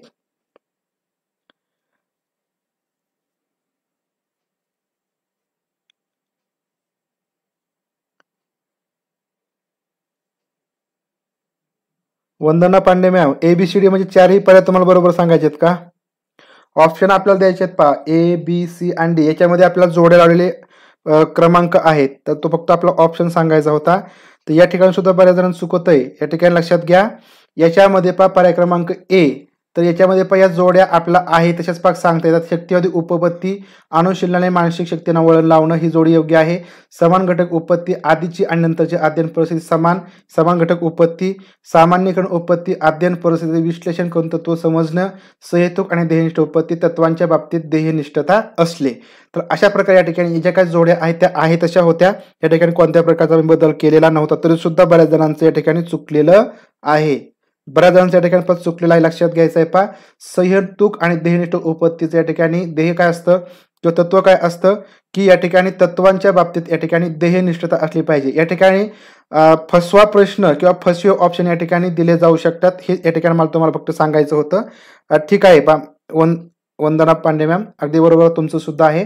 तर फक्त ऑप्शन आपल्या ठिकाणी सांगायचा होता. जोड्या या ठिकाणी बरोबरच आहेत, या ठिकाणी खालीवर ऑप्शन केलेले नव्हते. आता या ठिकाणी शक्तिवादी उपपत्ती या ठिकाणी लक्षात घ्यायचं आहे, कोणीही मांडलेली नाही. समान घटक उपपत्ती थॉर्नडाईक यांची आहे. सामान्यीकरण उपपत्ती जड्डे यांची आहे. सहेतुक आणि देहनिष्ठ उपपत्ती पहा बॅगले यांची आहे. प्रश्न पुढचा आहे पहा.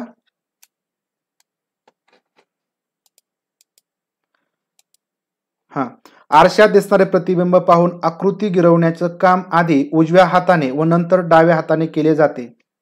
उजव्या हाताचं कौशल्य डाव्या हातात संक्रमित झाल्याचं पाहायला मिळतं. हे कोणते संक्रमण आहे?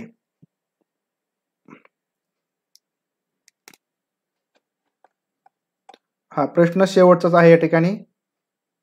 आरशात दिसणारं प्रतिबिंब पाहून आकृती गिरवण्याचं काम आधी आपण उजव्या हाताने केलं व नंतर डाव्या हाताने केलं जातं. उजव्या हाताचं कौशल्य डाव्या हातात संक्रमित झाल्याचं त्यावेळेस पाहायला मिळतं. हे कोणतं संक्रमण आहे? प्रश्न क्रमांक 13.